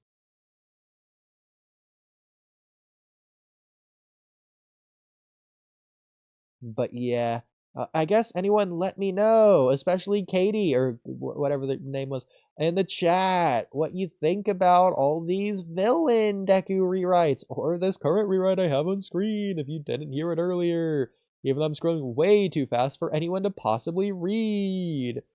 But we said it all earlier, so you have to go check it out or pause and read and let me know after that. Just one more what if, but this isn't villain Deku.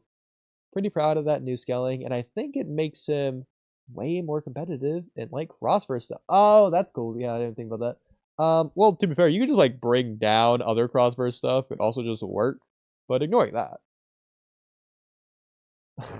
Love Gam Gam. I don't know why you'd even join. My Hero Academia! Yup, everything is good. Academia is better than Vigilantes. What's up, guys? Well, I mean, I'm not going to disagree, but I'm like Vigilante's #1 fan. What are you doing? Or watch something? I don't understand what you watch. What are you doing? All are just talking. It's a podcast! What did you expect? Oh, you probably thought this was reaction content based on the title thumbnail. I guess just a thumbnail. I'm sorry. That was my bad. It's one of my best thumbnails. I really love the thumbnail though. So I guess sucks to suck. Are you all in school or grown up? Why are you not talking? Well, I didn't talk to you because I didn't check chat. But to be fair, neither did anyone else. And we are all grown up. For your reference. This is a waste of time. I don't think your academia is good. Why did you oh, you probably joined because the thumbnail title says it's bad. But well, if it makes you feel better, I don't like the first 5 seasons. But now that I've caught up on chat, I suppose that'll do it for this stream. Unless Space has that other thing he posted. Okay, he does have that other thing he posted. What if Rewind All for One fought Izuku Midoriya and Armored All Might fought Tomura Shigaraki? Season 7 versions. Okay, so just reversing the 2 villains here. Okay, so like basically like if in Naruto fought Madara and Obito fought Hashirama. Like just the opposite. So like the other person's villains. Okay. So there are multiple ways you could do this what if. So I will be mainly talking about one tonight. Obviously, I don't think this is the best way to do it. I think the other way is obviously better for obvious reasons, but I'll obviously entertain it. So the changes start happening when Kurogiri enters the war and the battlefields. Kurogiri appears next to Tomura while he is unable to move. Okay. So the same as originally. Kurogiri was originally going to wait for Tomura to give him an order, but he notices Izuku Midoriya barely being able to move, and Kurogiri recognizes him as the biggest threat to Tomura's safety. Oh, interesting. So he decides to charge towards Midoriya and teleport him into another battlefield. While this is happening, All Might is driving to the closest battlefield since he not only saw All for One rewinding, but also felt Bakugo's life being cut somehow. Oh, yeah, you were saying that earlier. Okay. Suddenly, a Kurogiri teleports in front of him, and All Might decides to take the risk and drive to the teleport. Yeah, I don't know if he would do that, but okay. Back to Midoriya, he was teleported to the battlefield with the most chaos and most dangerous. So I feel like instead of him taking the risk, he just he just doesn't have time to react. He maybe tries to like skid out of the way, but he just can't do it in time. I guess. Most dangerous. All for One in his prime was right away notice Izuku and asks questioning why Kurogiri sent him here, but All for One doesn't decide, since that just means he can do the job of defeating One for All, before taking him back to his other self. All Might landed on the ground of the flying coffin and put on the armored to fight the symbol of fear, but also his master's grandson, Tomura Shigaraki. So I feel like it's cool to have the 2 symbols fight, the symbol of peace or symbol of fear, since, you know, Deku just isn't a symbol, basically. We can just make him one, but if he is, then he's not, like, as much as these 2 are. But yeah. This is where you can do whatever you want with the ideas, since there are multiple routes you could take this what if. Yes, you have All Might fighting Shigaraki. You have All for One fighting Deku. This is the last one, then we shall sleep. Well, I mean, now that I read it all off, I feel like I should do it now. But we could do it next time as well. And that way we could get Angus or whoever else's thoughts on this as well. Obviously we wouldn't have to reread the whole thing for next time. I could give a quick idea right now. I feel like what would be cool is if Bakugo still wakes up, he still goes to the... Well, I don't know. Would you prefer Bakugo to go to the coffin to continue his fight because he wants to fight alongside All Might? Well, technically Bakugo's already there, so that's kind of funny. So I guess he would fight alongside All Might still. But I think it'd be cool to get to the Season 2 original ending to where Deku and Bakugo are fighting together against the final villain. In this case, it's going to be All for One.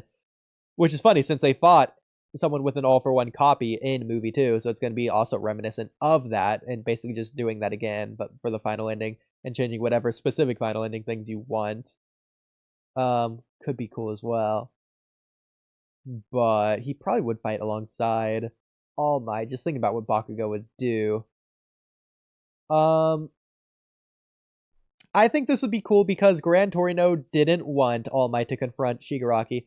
And I don't know when the next time they meet is, if they even meet at all after that, after season 3, but this would be like the perfect time for All Might, since he was like quirkless after season 3. This would be the perfect time, since he has a lot of power, enough to actually contest Shigaraki, to try and talk to him on a personal level and trying to convince him.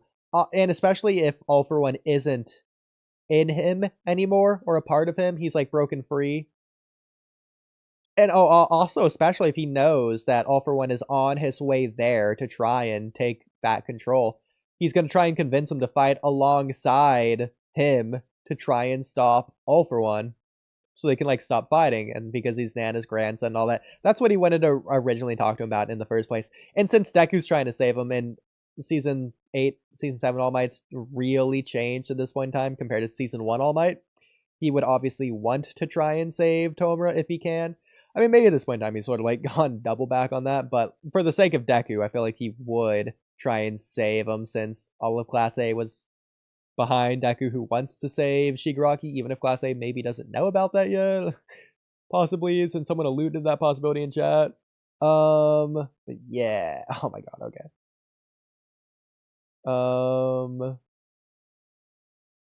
When it comes to Deku versus All For One, Deku's gonna have zero remorse.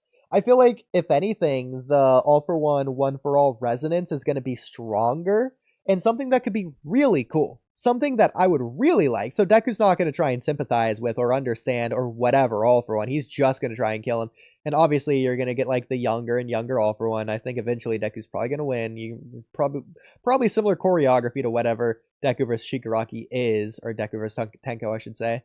But what I think could be really cool with the All For One and One For All resonance is, going back to my prediction for season 8, instead of Deku talking to All Might in the Vestige Realm, in this case, he's going to see Shigaraki in the Vestige Realm because of the resonance between One For All and All For One. And he's just going to ignore All For One in the Vestige Realm, but he's going to specifically be able to talk to Shigaraki through the resonance.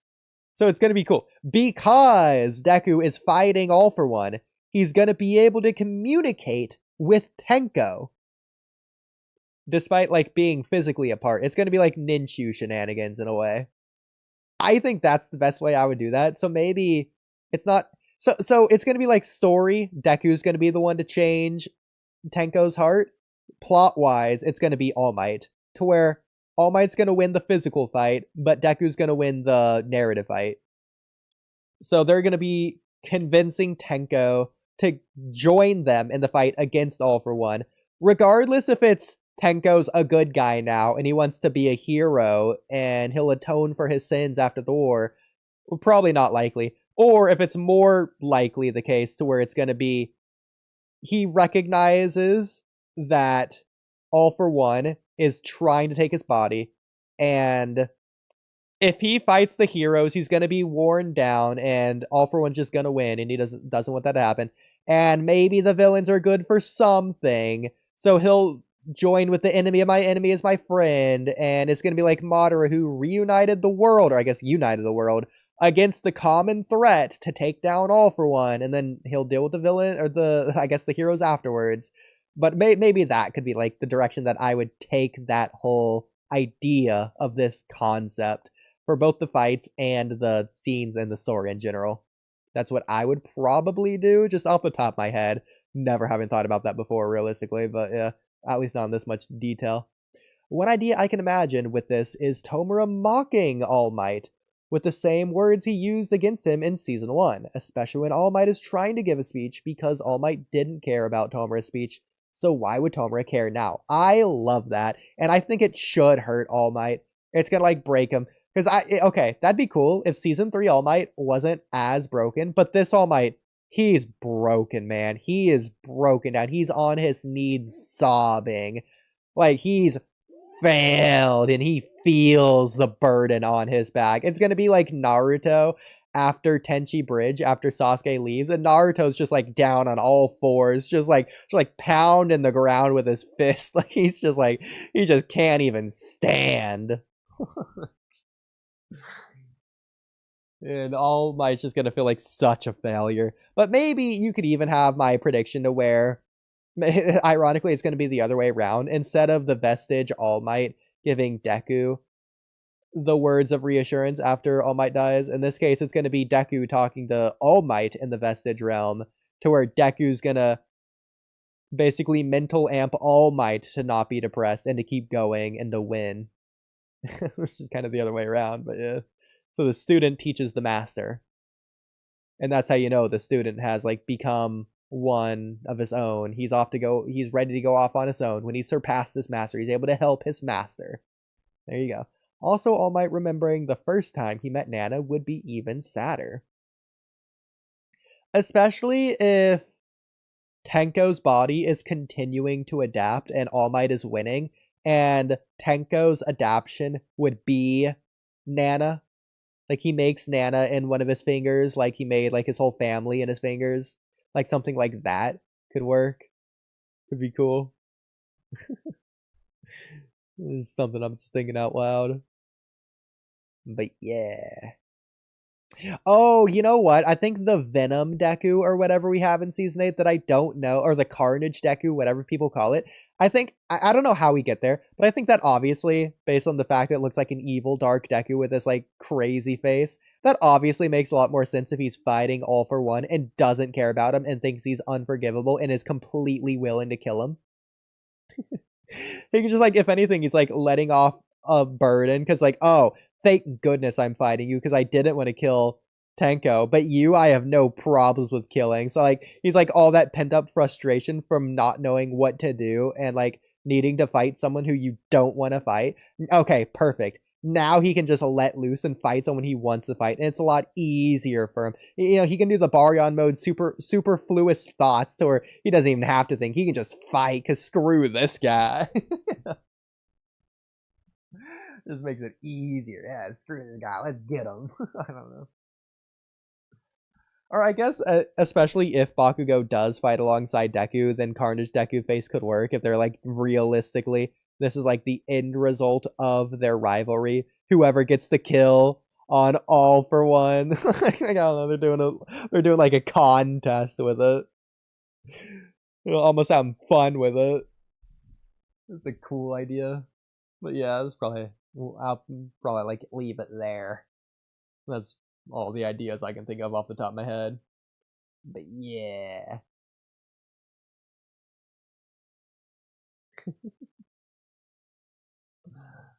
But I think that'll do it for this stream.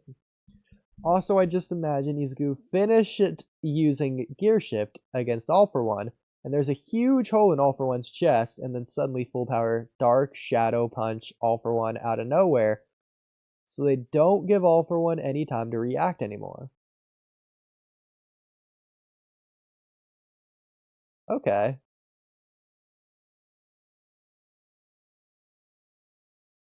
You could do that, I guess. There's also this message. Izuku fighting, rewind All For One because every other hero is helping him. Izuku isn't fighting on his own anymore. Yes. Well, that would be cool for the two battlefields to where All Might is fighting Shigaraki alone, but he's using all of the like Class A quirk technology things that he made. But Deku is fighting alongside all of Class A, so they're both using all of Class A's quirks to help them. Or like to assist them in their fight against the final villain. Like it's them fighting the final villain in a 1v1, but all of Class A is like acting as an extension of their power in both cases. Whether it's because of the technology or because of Class A literally themselves. But yeah, probably the way to do it. But thanks so much, everyone, for watching. And no one left any other chats either. That's 3:30 a.m. with a 4.5-hour stream.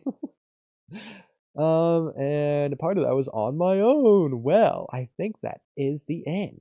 This will be even better when you watch Season 8. I agree. What better time to do it than the present? That's not saying that I'm going to do it now. In fact, I'm not going to watch Season 7 now. I'm going to save that for, maybe not tomorrow night since I have to go clean. Oh, no, I'm going to do that in the morning, afternoonish. So tomorrow night, Should be free. We'll figure out what I'm gonna do.